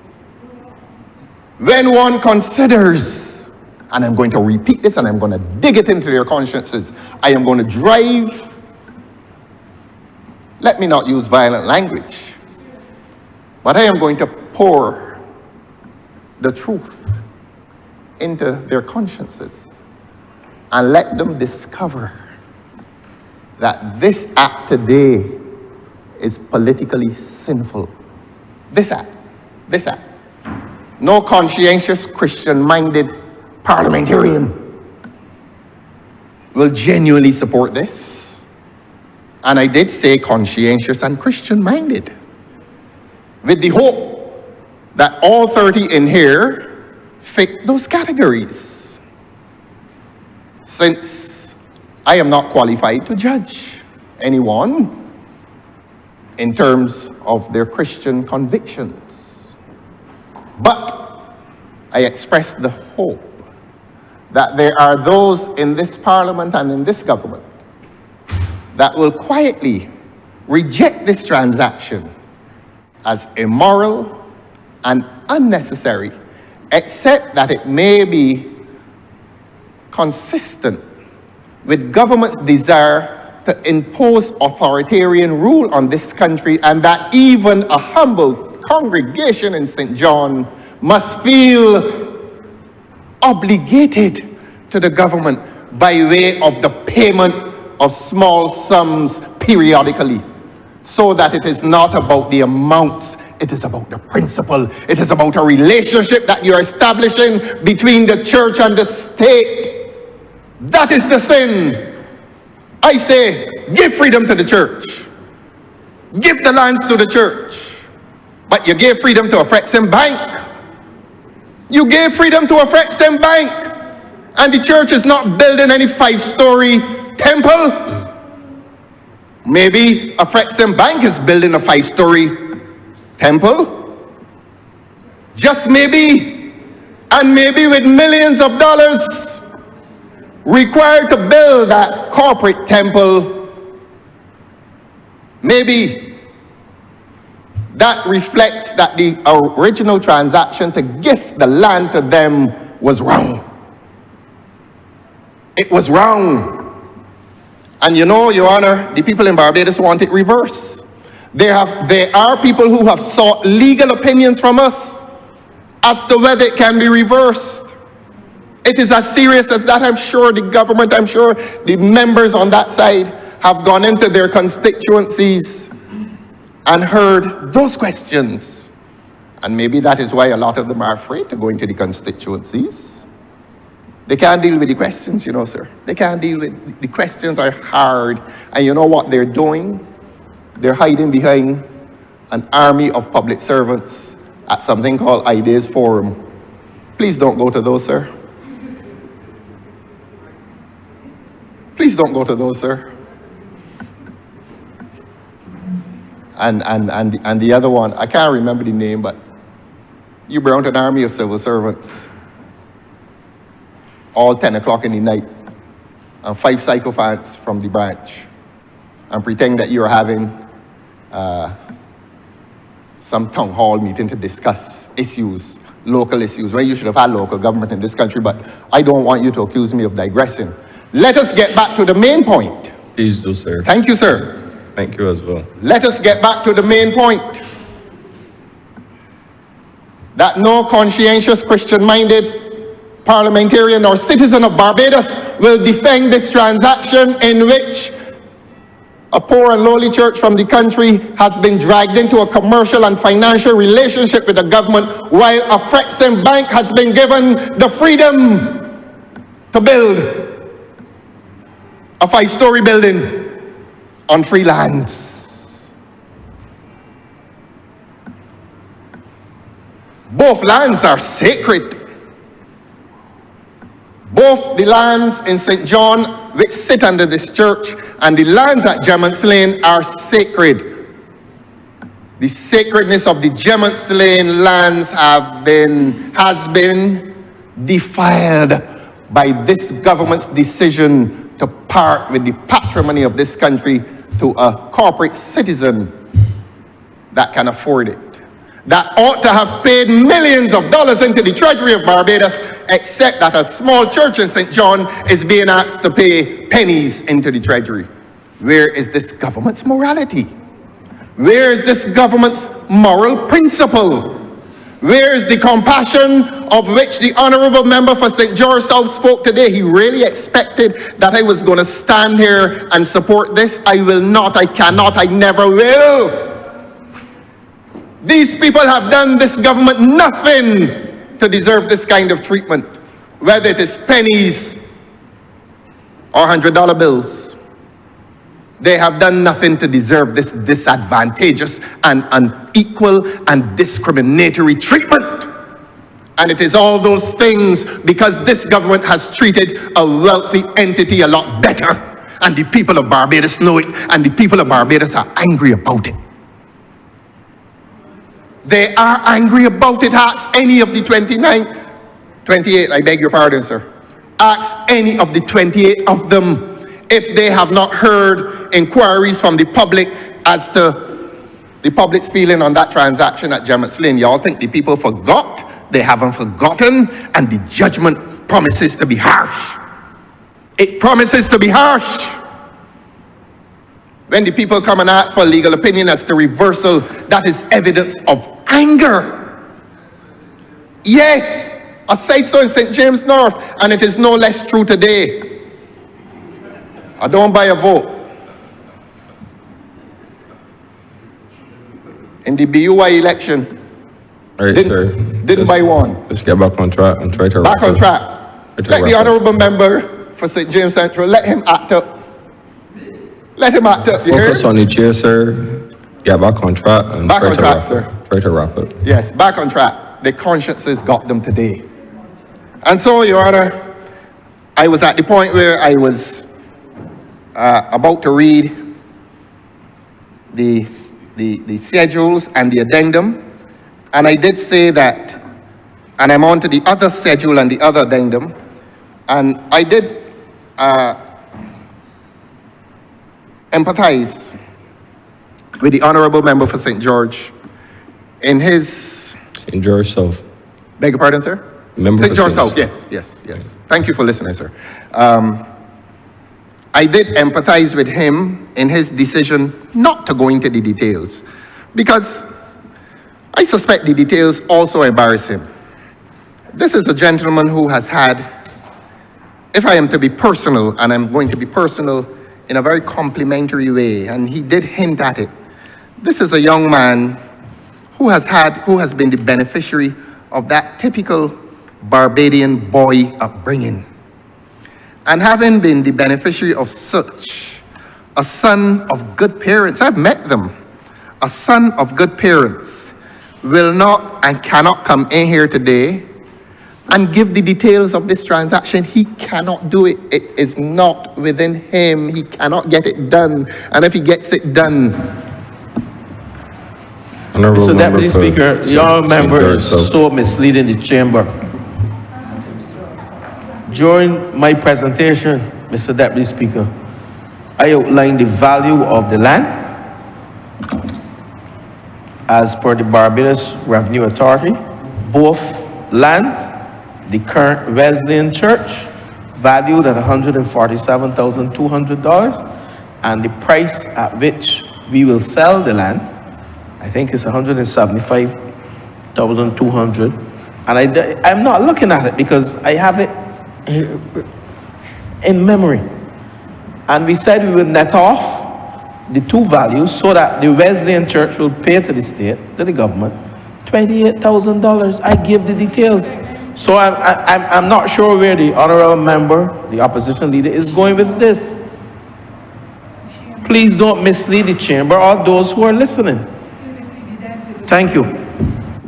Point acknowledged. When I described the honorable members having had that typical good Barbadian boyhood upbringing of good parents, I had no intention of misleading the chamber, and I'm going to insist that he had a good, decent boyhood upbringing of two decent parents, both of whom I met. And I don't want him to say to you that I'm misleading the chamber in giving that information. If he feels that it is too personal, I apologize to him. But I know that he had that good upbringing.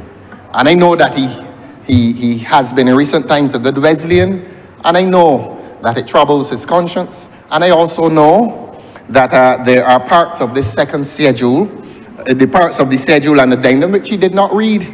It's 2 pages. I agree with him that he gave the value of the land. I wrote it down, 147,000. The value of the church, he said 147,000. 200. Beg your pardon, sir? 200. 147,200.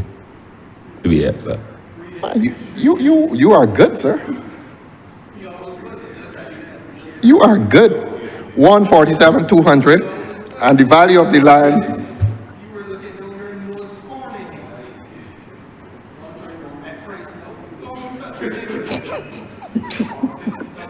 Please stay focused. Try to wrap up, sir. Yes.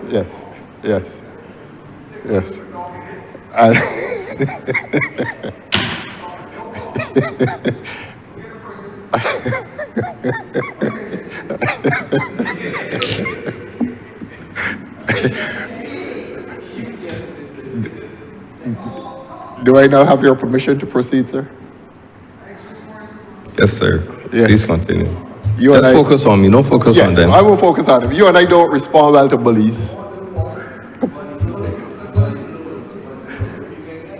And what the honorable member got up to say is that I am charging them $28,000. Now, what we've been saying the whole afternoon, why you want $28,000? Look, he has now invited the people of Barbados into the details of the transaction. He did not ask, not he, the government. The government did not ask a Frexton Bank for $28,000. Where they spending it? Out there with the big rocks? Here shortly. I want to get here shortly from the people. Now, $28,000 as an obligation upon this humble congregation in St. John. What is its equivalent if charged to a multi-million-dollar bank? The point I am making, Your Honor, is that $28,000 is a lot of money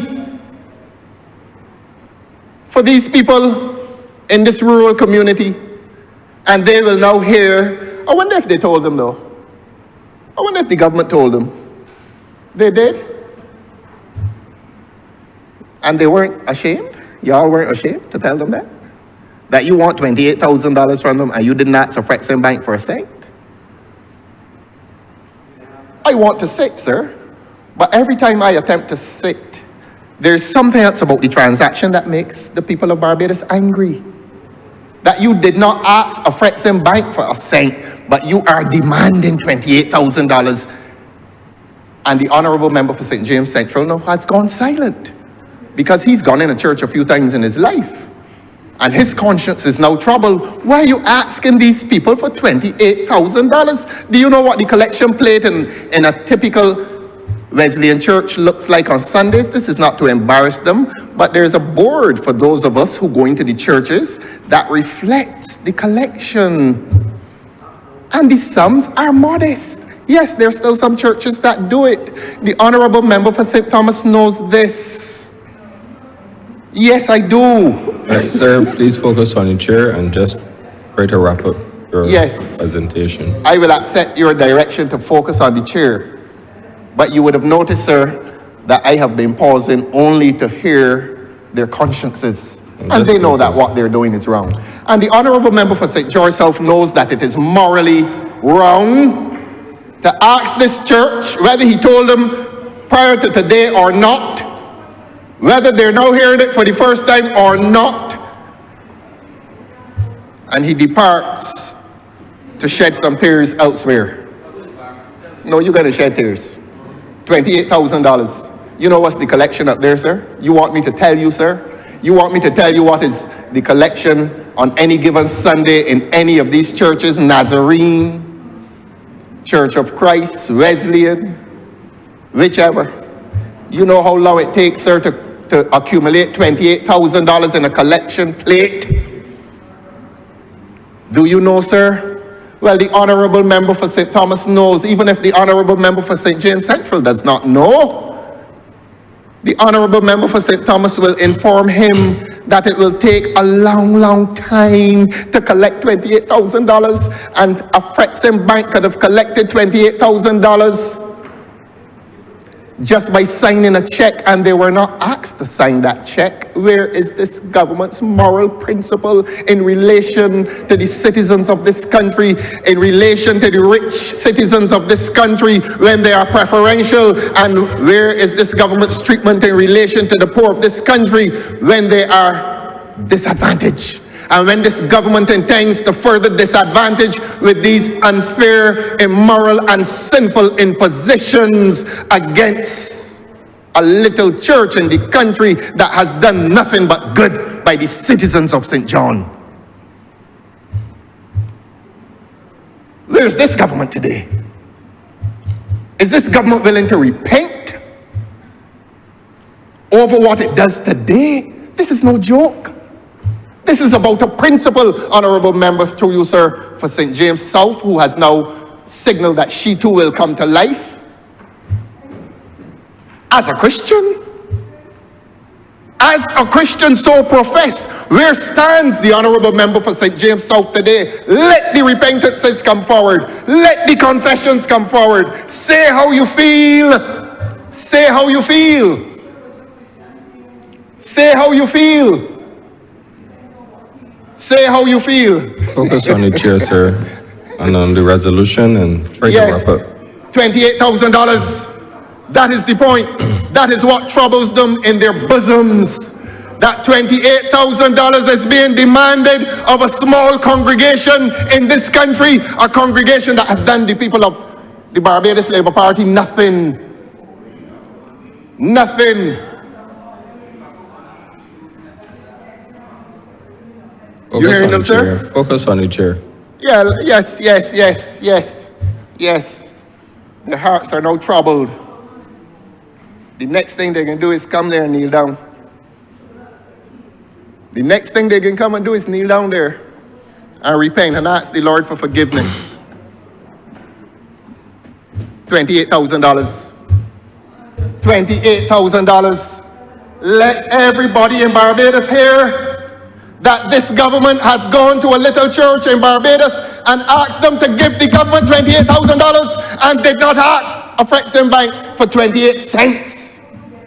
I didn't plan to be this long, but all the interruptions have spurred me on to disclose the wickedness, the governmental wickedness in relation to small people in this country. You did it this morning, you come back this afternoon, and you're doing the same thing. $28,000. Put that in your pipe and smoke it. Ask the people of that small church in St. John how they will raise this $28,000, simply because this government decides that some people must be treated like dirt and others must be treated like I don't know what. But the point is that at every turn this government makes, it discloses the inequality of treatment reserved for different people in this country. Who will defend this today? Which brave warrior on that side, on that governmental side, will defend this today? Which government member, Your Honor, will get up in here today and say that it is fair, just, and reasonable to ask a small congregation in the country to give them $28,000 simply because they name government, simply because they have power, simply because they can't even pass a, I almost used the wrong word. They can't use a, they can't pass a, y'all can't even get a new constitution written 4 years later. You threatening to call an election, and 4 years later you can't even get a constitution written? Sir, Yes, please yes, Your Honor. Tell them to keep focus quiet. on the resolution Tell them to keep quiet. and try to wrap up your presentation. I can wrap up. Every time I wrap up and I hear them, I'm going to tell the people of Barbados who they are. But you are allowing them to get under your skin. No, they're not under my skin. They're under the Remain skin of the focused. people of Barbados. Remain focused. I remain in focus. Right. And the question always remaining in their conscience will be, why do you want $28,000 from the church? And I accuse the honourable member for St. George South. They tell me that the rules can't talk about departures. Well, when he comes back from wherever he's gone,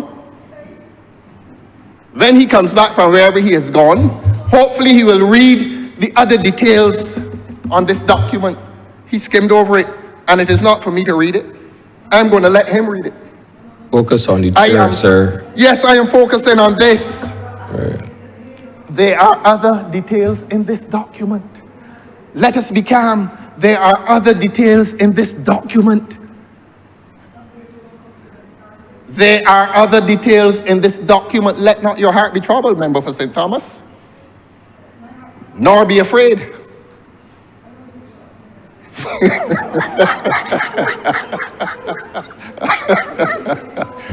Order, please. Order, please. Yes, settle them, settle them, settle them.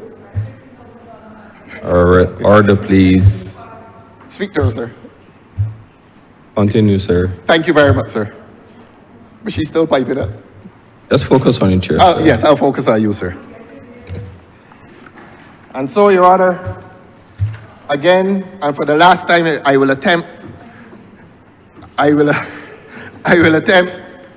to make the final point that there are several other aspects to this resolution which the honourable member for St. George South did not read.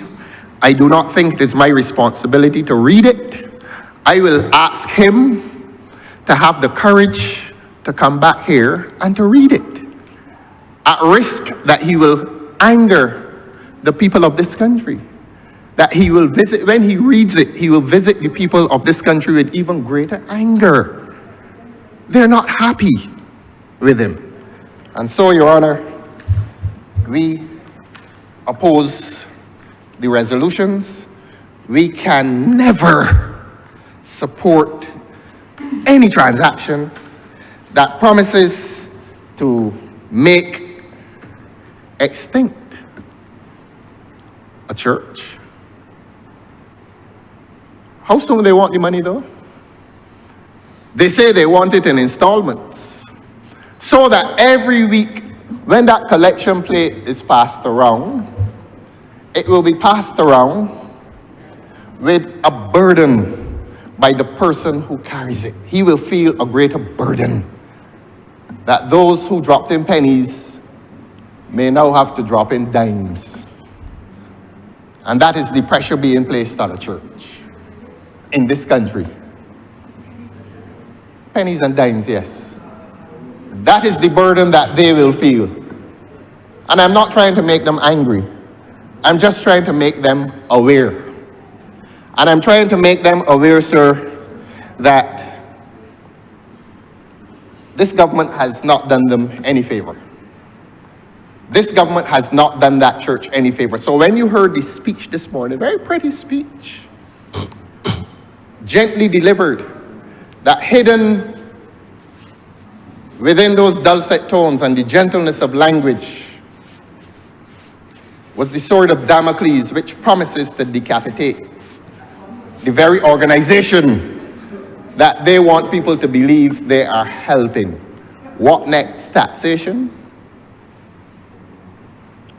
What next, sir? What next for the people of this country? What next against the Christians of this country? who have done this government nothing. What next, Your Honor? I am obliged to you, sir. Thank you. Honourable Member for St. John. Mr. Speaker, Mr. Deputy Speaker, I am pleased to support this resolution, and I want to say from the onset that I have never heard such level of hypocrisy as I got here this afternoon. This particular project, Mr. Deputy Speaker, started in 2018 while I was at the Ministry of Housing with the former member for the constituency of St. Andrew. And the reality is that the good people of St. John, particularly the good people of Welch, do not need any rats parachuting in St. John to represent them, any kind of rodents. And to hear the member talking about conscience and all of that, there was a senior member of Victory Wesleyan Holiness Church that had cash in hand, ready to purchase this land for the construction of the church. So when I'm hearing about this $28,000 coming from the church and the church can't afford it, it is far, far, far from the truth. And I want to extend the invitation that came from the Honourable Member for St. George South to the Leader of the Opposition to join the Honourable Leader, myself, and the good people of Sergeant Street, including Adico, because you spoke about family, and this is a family church. So I want you to be there with Mr. Deputy Speaker. I want the Honourable Member to be there because this is a story that will be told throughout St. John. But I'm pleased that Victory will be finally getting the opportunity to construct their church because, like I said, this started in 2018. And then they indicated they were even prepared to construct a small community center on the same premises to facilitate the youngsters who reside in Bathland and Welch. But I'm happy now that the former church, the small church, will be converted into a community center to benefit those people at Welch. So when I hear Mr. Deputy Speaker, the Leader of the Opposition, ranting and raving about this church in Bathland, he really is out to sea in relation to that. And if it is a case where, like I said, you have these aspirations of coming to St. John, recently there was a debate in here, and I'm suggesting that we create another constituency in Culpeper Island. Is looking really good for you. Mr. Deputy Speaker, the truth is that there's a need for us to have, and I know other members on this side are asking about community centers, and this one is needed in Welch. I was there last week and I spoke to some youngsters in the area who identified a couple of training programs that they want to come within the village, and my ministry will facilitate those training programs that are coming to Victory as it is now. Mr. Speaker, this church, as mentioned by the Honourable Member for St. George South, is one that people from all in the area, Sergeant Street, Bathland, the same Welch, Coach Hill, will gravitate to. And I really, really support this because it is overdue. 2018, 6-7 years later, we're now seeing it cross the finish line. And this community center, like the other community centers on island, Mr. Speaker, we are doing a number of things through my ministry to empower communities and the young people and elderly people within the communities.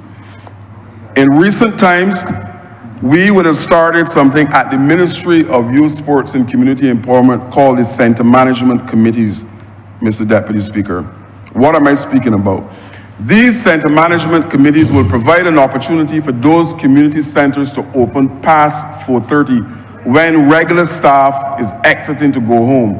And we're asking for 6 individuals from within the locale of the community center to come on board and to manage the community centers up to 11, 12 o'clock at night that will provide an opportunity for those individuals who are involved in culture, who are involved in any kind of wholesome activity to carry on these particular events within that location.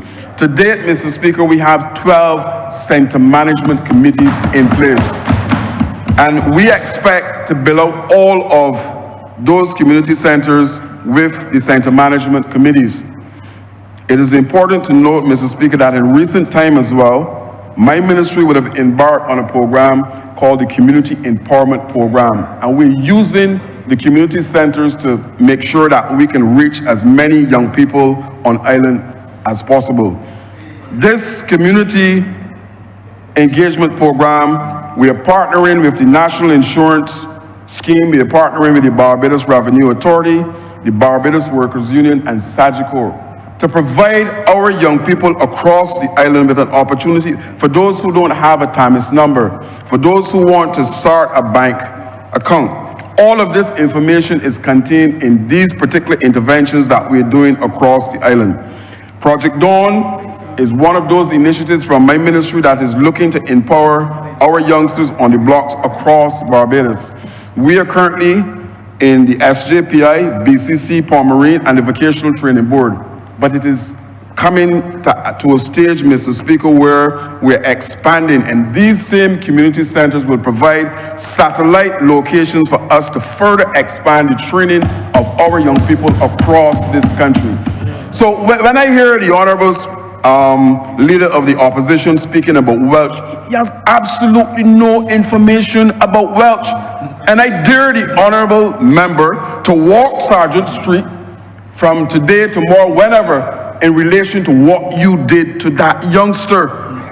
And we're talking family life, sir, that revolves around our community centers, and I want you to do that. Both of you are invited to the church at Wealth when Adiko is back on island. Both of you.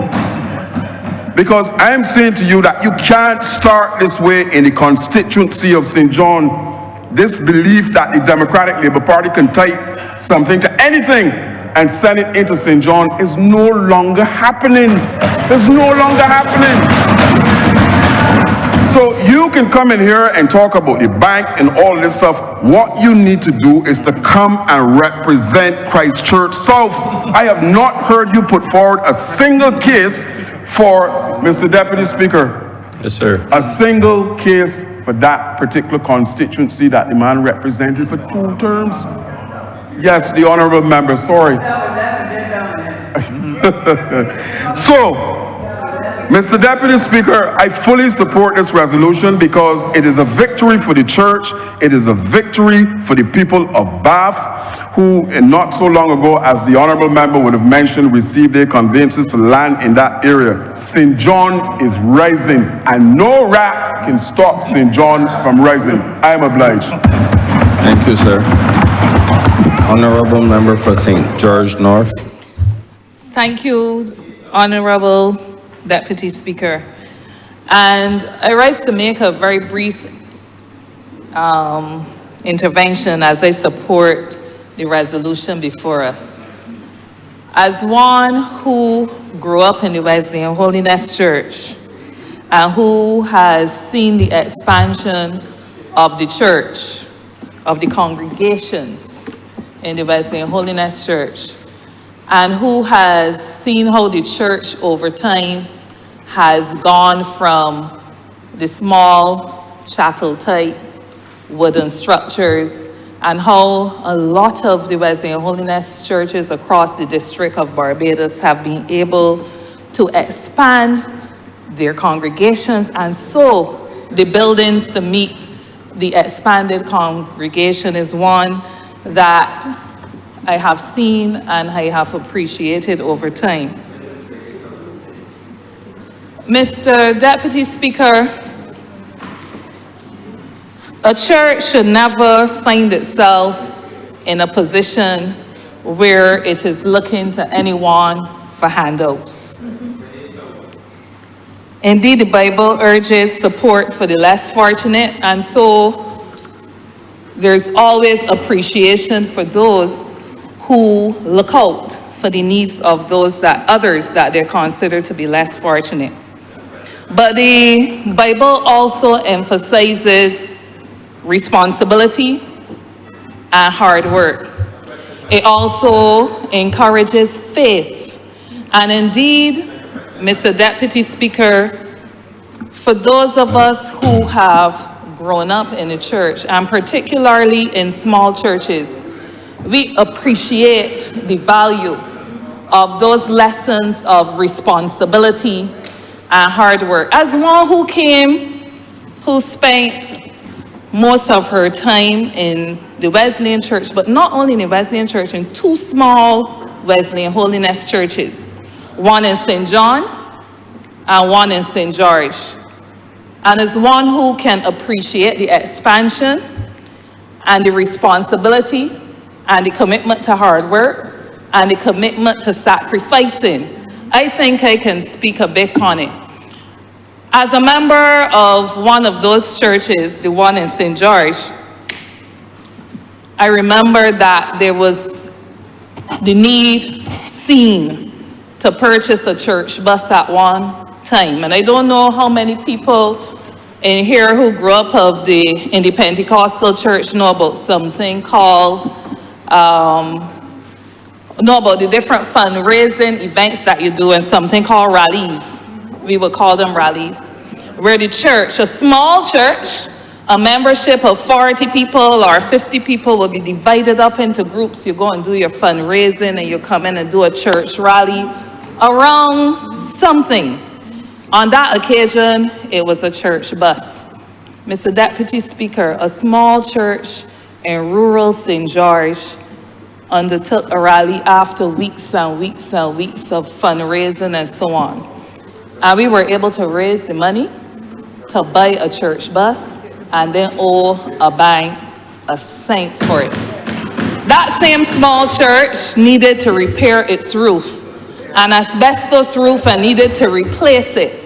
And that small church, through rallies and other interventions, raised enough money to purchase the materials to repair their own church roof.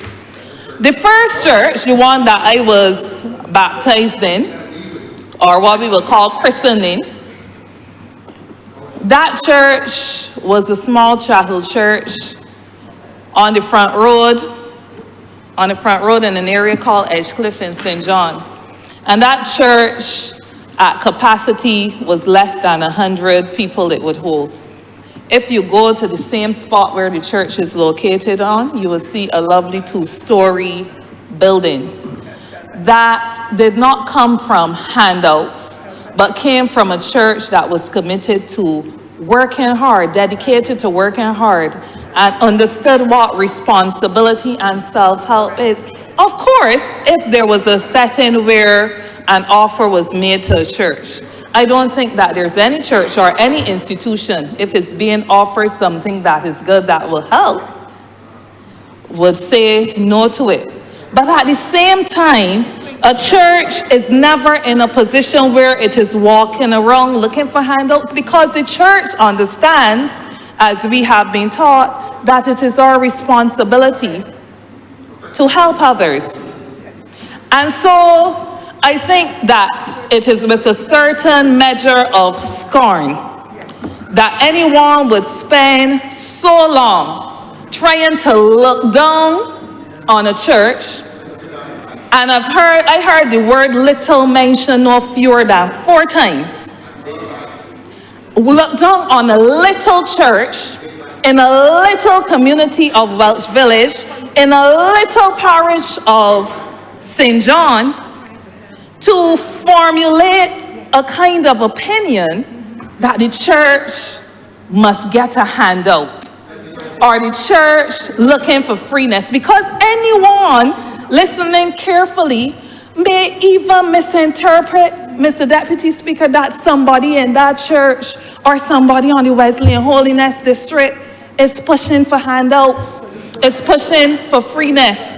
Now, what is before us is that the church has been able to acquire 26,228.42 square feet at a value of $28,000, which, if we do the math, puts it at just above $1 per square foot.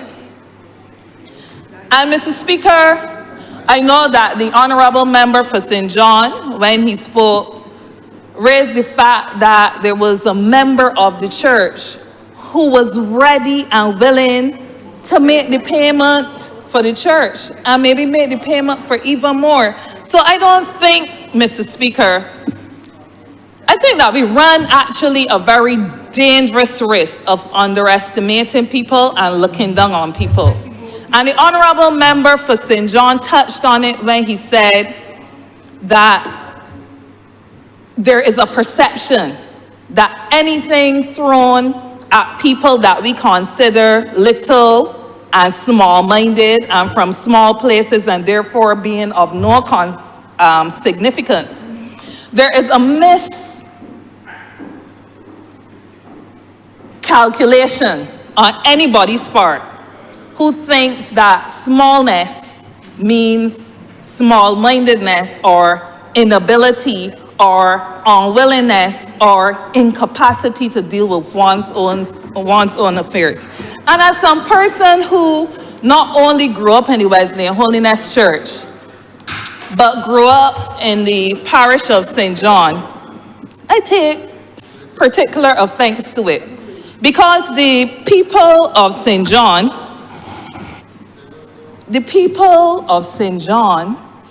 have shown that no longer will they be willing to settle just for any and everything packaged in something that it wants new. And the time for that demonstration, Mr. Speaker, will come again. And I just want to urge anyone who is listening out there that the Wesleyan Holiness Church has never been in the practice of begging.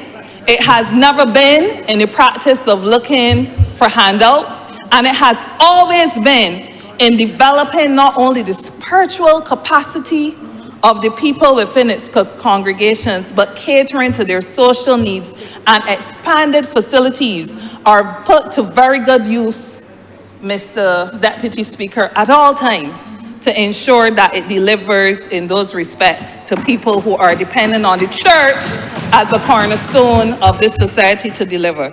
And so, Mr. Speaker, I venture off from there to say to the Honourable Member for St. George South, the Honourable Minister of Housing, that another small community in a very small rural parish, the parish of St. George, and particularly in the area of St. George North, would also look forward to the time where it has the opportunity to make good use of the building funds that have been raised to direct it towards the purchase of land so that it too can expand its facility. And I speak of the church, the Wesleyan Holiness Church too, at Flat Rock in the lovely parish of St. George. We too look forward to that opportunity where we can get the opportunity to put funds raised to the use that it was intended to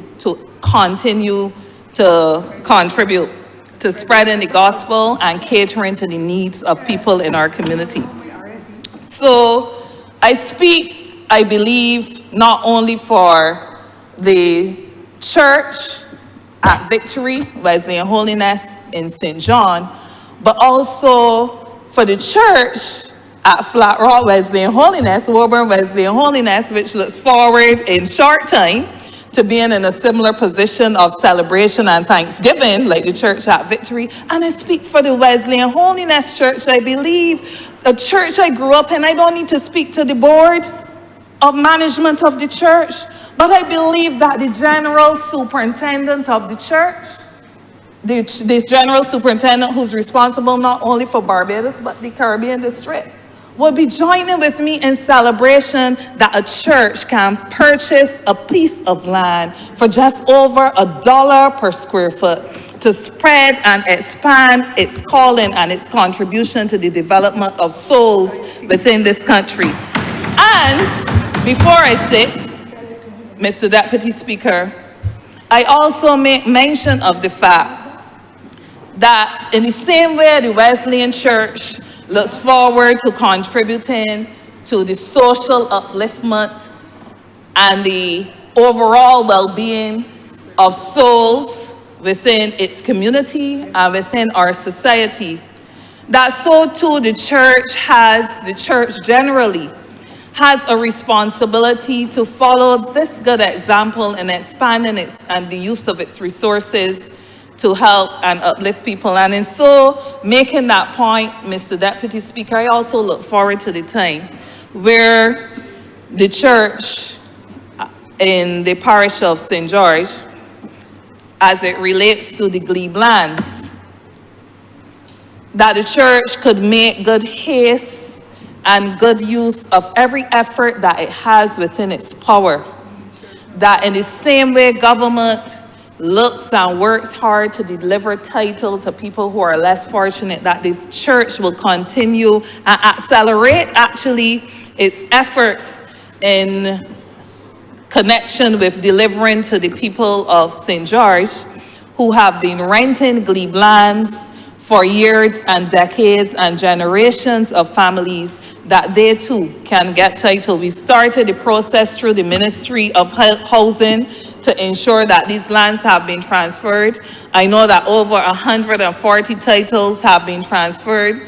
And we also look forward to the day where reciprocity, not only the church being willing to purchase, not only government being able to assist the church in feeding the flock, but also the church fulfilling totally its obligation to accelerate its efforts to give towards the cause of ensuring that people can enjoy good, affordable housing that they can pass on from one generation to the next. So, Mr. Speaker, with that contribution, I'm wholly supporting the resolution, and I look forward to many more churches and institutions who are contributing in a very positive way to the society, being able to take advantage of any opportunity that it can have to have lands available to it that it could put to very good use to further the development of the people within this country. Mr. Deputy Speaker, I thank you. Thank you. Honourable Member for St. Peter. Thank you very much, Mr.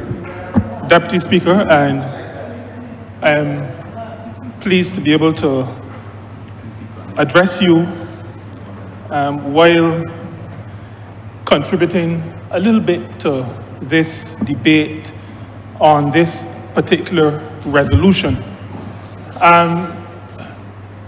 When the resolution was discussed in the parliamentary group, when it was put on the order paper, a resolution that speaks to transferring land to a religious organization, for me it was a sobering thought. You know, it was a situation that caused me to recognize that the development of a country is a shared responsibility. It is not one that a government can do on its own, a political party can do on its own. There has to be that partnership between the various organs in a society, but including, and very importantly, the church. It was sometimes you hear little squeaks. Sometimes, Mr. Deputy Speaker, you hear little squeaks. Or loud ones sometimes. Little squeaks. As though a country can develop without a credit union, without a church, without a bank, without these entities working together. Now, Mr. Deputy Speaker, I started by saying that in considering the resolution, I recognize that the resolution itself took into consideration the joint nature of national development. What was a little troubling, maybe a lot troubling, and I say this both as a Christian, but also as a minister responsible for religious affairs. Ordinarily, we would not use either faith or the institutions of faith as political playthings. What we heard today from the Honourable Member from Christchurch South, the Honourable Member of Christchurch South, sorry, not from Christchurch South, but of Christchurch South, and I have, Mr. Deputy Speaker, nothing to say about St. John, because in the last by-election, I was, well, in the press briefing or conference before that, I was taken to task for speaking the truth. And I don't want to be taken to task again for speaking that truth. So I'm not saying anything about moving from Christchurch South to St. John. I'm not saying anything about, I'm not using any adjective. I'm not quoting anything. But when the Honourable Member for Christchurch South can drag an institution of faith into a political exercise in attempting to first discredit the request of the organization, the faith organization, also attempting to put down the way that faith organizations operate. It said to me there is some element of desperation involved, but there's also, and that desperation might be on the political side, but there's also, it brought home to me that religious certification is not equal to religious understanding or understanding of religious institutions. So I'll explain why I say what I just said. When organizations in the faith community move to construct, to purchase, those that are part of larger organizations.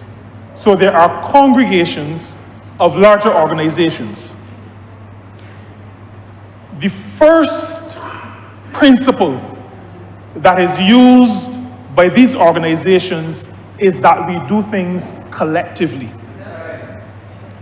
The second, also important consideration is that religious organizations are premised, are based on faith.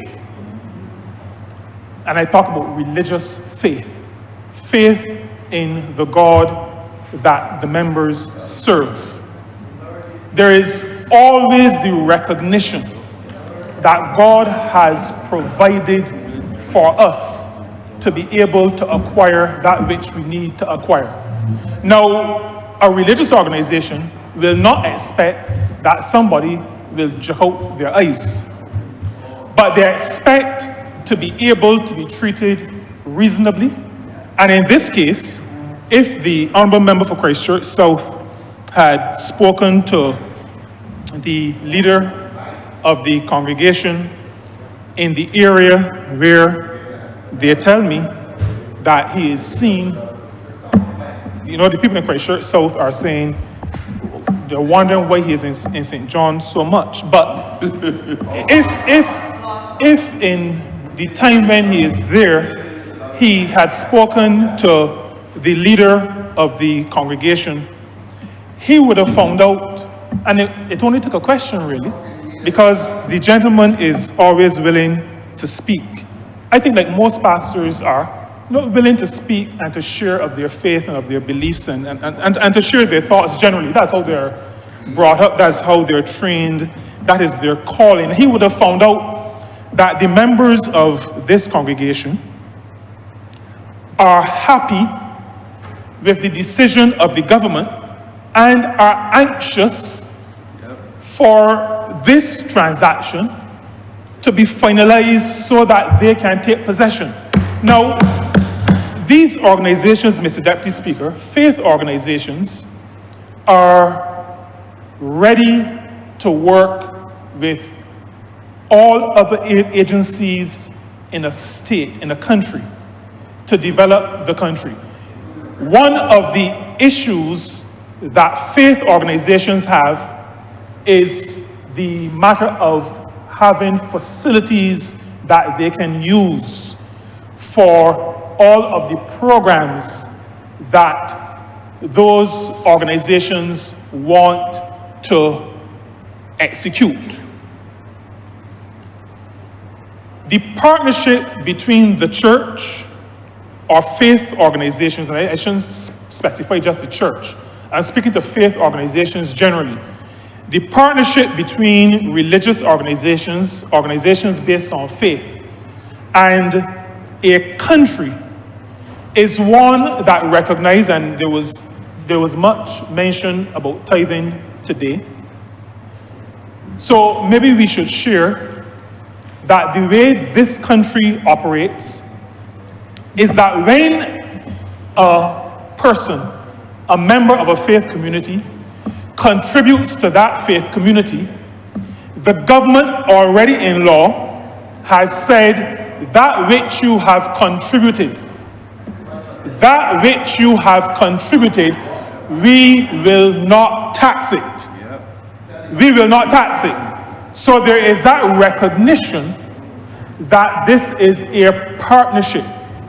And so the members of faith communities work with government.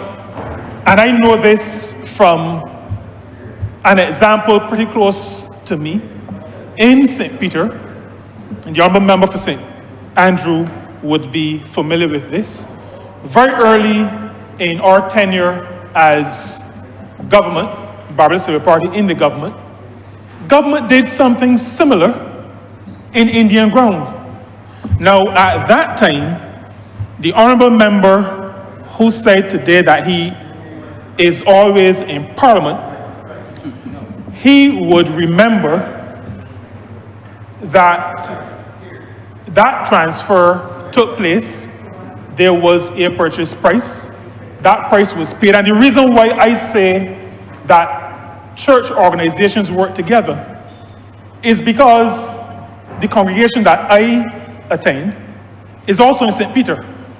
And all of the organizations around were there, ready to assist. We knew what was happening, ready to assist, so that when the purchase transaction was to take place, everybody would pitch in. That is how the organizations work. And if it is just for educational purposes, I'm prepared to do it, to share with the honorable member for Christchurch South, that is how church organizations operate. They understand that facilities are needed in order to execute the program of the church. That those programs are programs that are geared to address the spiritual component of persons, but not just the spiritual, also the physical and the psychological and the financial and the social, and all of these different and varied components of a person that make up the total person. It addresses the whole person. These programs are holistic, and that is the reason why these organizations would want to have the facilities to be able to execute the programs. And so when a government, including this government, works to transfer land at very small amounts to organizations of faith, it is understanding that these organizations are contributing to national development, whether it is in Welsh, whether it is in Indian ground, wherever it is in this country. These organizations want to contribute. And so they are contributing. They want to have these facilities. They have put aside funds. There are many, many persons, members of these congregations, who've put aside funds, and the funds are just sitting, waiting for these transactions to pass through the House of Assembly so that they can have their facility to be able to work with the people in the location where they are and to be able to contribute to the growth and development of individuals, of communities, of societies, and ultimately of the nation. I want to say something before I say, Mr. Deputy Speaker, about the matter of the call for the church to be more active in society. Now, there are those who would want to mislead. Control yourself, sir. Oh, sorry, Mr. Deputy Speaker. I was asking him to control himself. Oh, I didn't even realize he was saying something. But I heard the Honourable Member for Christ Church South say that you are good, Mr. Deputy Speaker, but I didn't realize you were that good. I did not realize he was actually saying something. Okay, but thank you very much, Mr. Deputy Speaker, for alerting me of that. Not necessarily I wanted to know, but I really did not recognize. There was nothing of substance coming from that area of the Honourable Chamber, so I didn't recognize that there was something happening. But there was this matter of speaking about criticizing the church. Now, I feel that I can speak to this matter. And I will say that calling on a church, calling on a religious institution to be more active in the community is not a criticism of a church. But I will also say, Mr. Deputy Speaker, that it is often not known the extent to which some religious organizations are working, and so in their communities. And so I probably would not call on the church to do more, but I appreciate the call for the church to do more. And what I would want to say to you, Mr. Deputy Speaker, is that I would call on the church, and I know that churches do not like going in this direction. There is a reluctance by churches to put everything that they're doing in the public domain. And I agree with churches in taking that position. I agree with them in taking that position. Churches will not operate like some others maybe commercial entities that advertise, that sponsor, and that do so to get the publicity. But I will want to challenge religious institutions, churches, and other religious institutions to ensure that their works are recognized. Not that they do anything for recognition, but I think it is important that communities and that the country generally becomes aware of the work that is being done by faith-based organizations. I think it is important for a number of reasons, but I will just say it is important. I'll speak to one reason. It is important that communities, that the nation generally recognizes that faith-based organizations, all like now, are contributing significantly to the development of individuals in our societies, to the development of families in our societies, to the development of villages and communities in our societies. That is happening all like now, even with limited physical resources, limited infrastructural resources. These organizations, these churches, these congregations are doing significant work. It is important while that work is taking place that the communities that may not be recognizing it be made aware of it. And so I know, as a person of faith, speaking through you, Mr. Deputy Speaker, to people of faith, I know that you will not want, and I will say that we will not want to appear to be making these things just for PR purposes. But let us make sure that our country is aware of the work that we are doing. Okay. Let our communities be aware of the work that we are doing in our communities. Now, Mr. Deputy Speaker, the relationship between the church and religious organizations, but I would probably want to say third sector organizations more generally, is one that this government has been working hard to develop. That relationship is born out of a recognition that it is not possible for a government, any government, to do all that is necessary with respect to developing a nation. It is not possible. There are some places, some spaces where there is a need for the intervention of grassroots organizations.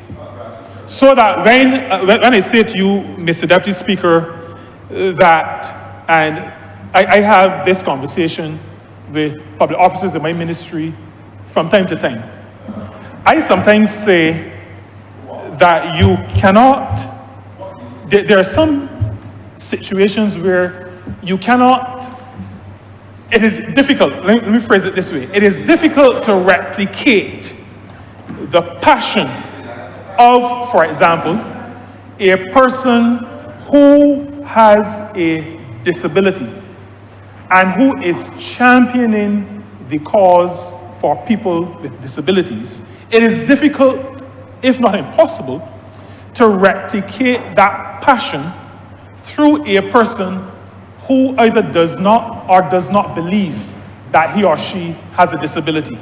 You can have a passion, you can have a desire, you can have a strong will to. But those who are touched are those who really feel it. And so it is necessary for third sector organizations generally, and we consider that faith-based organizations are members of that third sector community. We applaud their work. We encourage their work. We ask them to continue the sterling service that they've been given to this country. We recognize the passion that they bring to their work, to the exercise of their responsibilities. We recognize that it is not possible really to replicate it, and we encourage them to do all that they're set out to do. We promise as a government that we will hold their hands, Mr. Deputy Speaker, that we will work with them in ensuring that they are able to deliver on the mandates that they have, that they're able to deliver on the ideas that they have that they've developed. Many of them have developed the ideas in association with others. We commit, just as this resolution seeks to do, we commit to working with all of our third sector organizations. We commit to working with our faith-based organizations so that together, as a country, as partners in national development, we can see the realization of their dreams. We can see the development of this nation. Mr. Deputy Speaker, I'm obliged to you, and I support this resolution before this honorable chair. Thank you. Honourable member for St. George South. Thank you, Deputy Speaker. You know, the honourable member for Christchurch South is laughing. He knows why he's laughing. And Mr. Speaker, Mr. Deputy Speaker, the honourable member, first let me thank those members who spoke in this debate with respect to the sale of land to the Wesleyan Church and the use of the current Wesleyan facility that will be transformed into a resource center, or I should say a community center. But, you know, the honourable member spent the afternoon, the past hour in his speech, repeating the bank.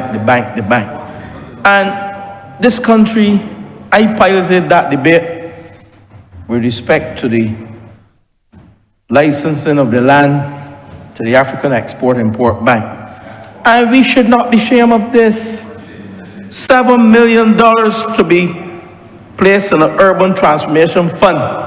$7 million to address housing in the urban corridor in the environs of the city of Bridgetown.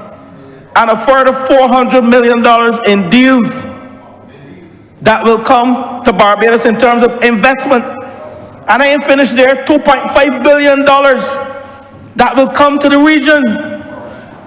So I don't know where the honourable member today began this discourse. He's not comparing apples with apples. And then he is seeking to bring the Wesleyan Church as a little political football. That's what he did today. But this is not George Street. That's where the political football is. Don't use my church as no political ploy, no political football.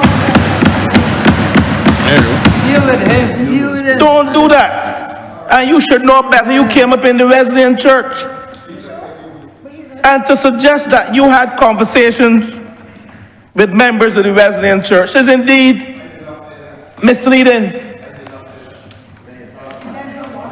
Is indeed misleading. The pastor of the Wesleyan Church approached the Ministry of Housing to purchase this land. And I said it from 1977, the diocesan trustees, they were paying rent to the government for this land. So since when have we done something wrong or something bad to the church? Since when? From 1977, we passed through several governments. The Bath plantation that this government bought. And you want to talk about the bank? You're not comparing apples with apples. At a value of $1 per square foot, close to $1 that we are selling land to the church, and the church is happy. You are seeking to bring the church, to use the church as a political football to score cheap political points. It was not accepted. Therefore, I show you the comments coming from the church today. You indeed would keep out of St. John. You would keep out of St. John. But Mr. Speaker, Deputy Speaker, it is late. And I again thank on behalf of the church. And it so happened that the pastor of the Ellington Wesleyan Holiness Church is also the pastor of the Victory Wesleyan Holiness Church. That should tell you something. How do you know that? He's my pastor. He's my pastor. I will take you to Victory, but I don't think you can go to Welch, sir. The people don't want to see you in Welch. I may get stoned. G65, 67 may be in trouble driving through Welch behind you or in front of you. But, Mr. Deputy Speaker, I want to thank the members who spoke, member for St. James, for St. Peter, the member for St. George North, and I heard you, member, and certainly from tomorrow, you know charity begins at home. We will be looking to see how best we can take this land and utilize to the Wesleyan Holiness Church in St. James North. And in St. James North. So, St. James North, St. George North, sorry. St. George North, thank you, member. My mind is on St. James North for another reason, all right? Because there are some other matters relating to land that we are treating with right now in St. James North. And you, certainly, the member for Christchurch South, you spent at least 3 weeks in St. James North and you made no impact. And we are making sure when you go back to St. James North, it will be lesser of an impact. So that is why St. James North is on my mind. But the member for St. George North, you rest assured that we will be addressing this matter on behalf of that lovely Woburn Church in Flat Rock. So, Mr. Deputy Speaker, with those few words, I beg that this resolution to vest the sale of 2,467 square meters and 26,562.10 square feet of land to the Wesleyan Holiness Church and the lease of 319 square meters of land, including, do one at a time? Sorry. I beg that the resolution for the sale of 26,562.1 square meters of land to the Wesleyan Church, Victory Wesleyan Holiness Church, do now pass.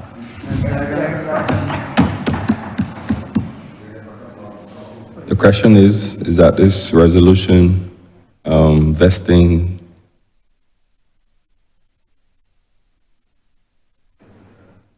$2,467.7 square meters of land do no pass. All those in favor, please say aye. Aye. All against, please say no. I think the ayes have it.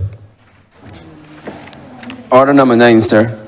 In the name of the Honourable Minister of Housing, Lands and Maintenance, to move the passing of a resolution to approve in accordance with Section 5 of the Crown Lands Vesting and Disposal Act, Chapter 225, the lease to the Pilgrim Holiness Church, the Wesleyan Holiness Church, of a parcel of land, the property of the state, situate at Bath in the parish of St. John in this island, and more particularly described in the first schedule on the terms and conditions set out in the second schedule for the purpose to operate and undertake its church services. Mr. Deputy Speaker, I beg that the resolution to lease 311.9 square meters of land situated at Village Bath St. John to the Victory Wesleyan Holiness Church do now pass. Question is that 311.9 square meters of land situated at Welch's Village, Bath St. John, do no pass. All those members in favor, please say aye. All against, please say no. I think the ayes have it. Mr. Deputy Speaker, recommittal of government notices. Leader of Government Business. Thank you, Mr. Deputy Speaker. I beg to give notice of the Criminal Proceedings Witness Anonymity Bill 2025, as well as the Police Amendment Bill 2025, also the Interception of Communications Bill 2025, and the Family Leave Bill 2025. Recommittal of first readings of bills. Mr. Deputy Speaker, I beg to move the first reading of the Criminal Proceedings Witness Anonymity Bill 2025, the Police Amendment Bill 2025, the Interception of Communications Bill 2025, and the Family Leave Bill 2025.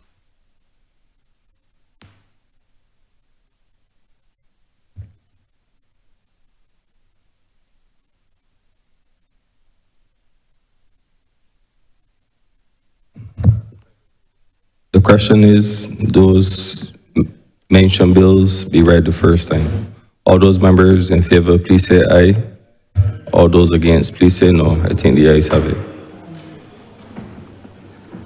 Thank you, Mr. Deputy Speaker. I beg to move, therefore, the adjournment of the House until Tuesday, the 12th of August at 10 a.m. The question is, beg someone second?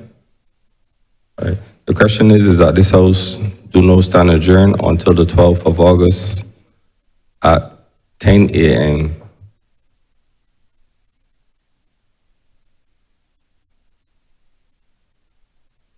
All those honorable members in favor, please say aye. All against, please say no. I think the ayes have it. This House now stands adjourned until the 12th of August 2025.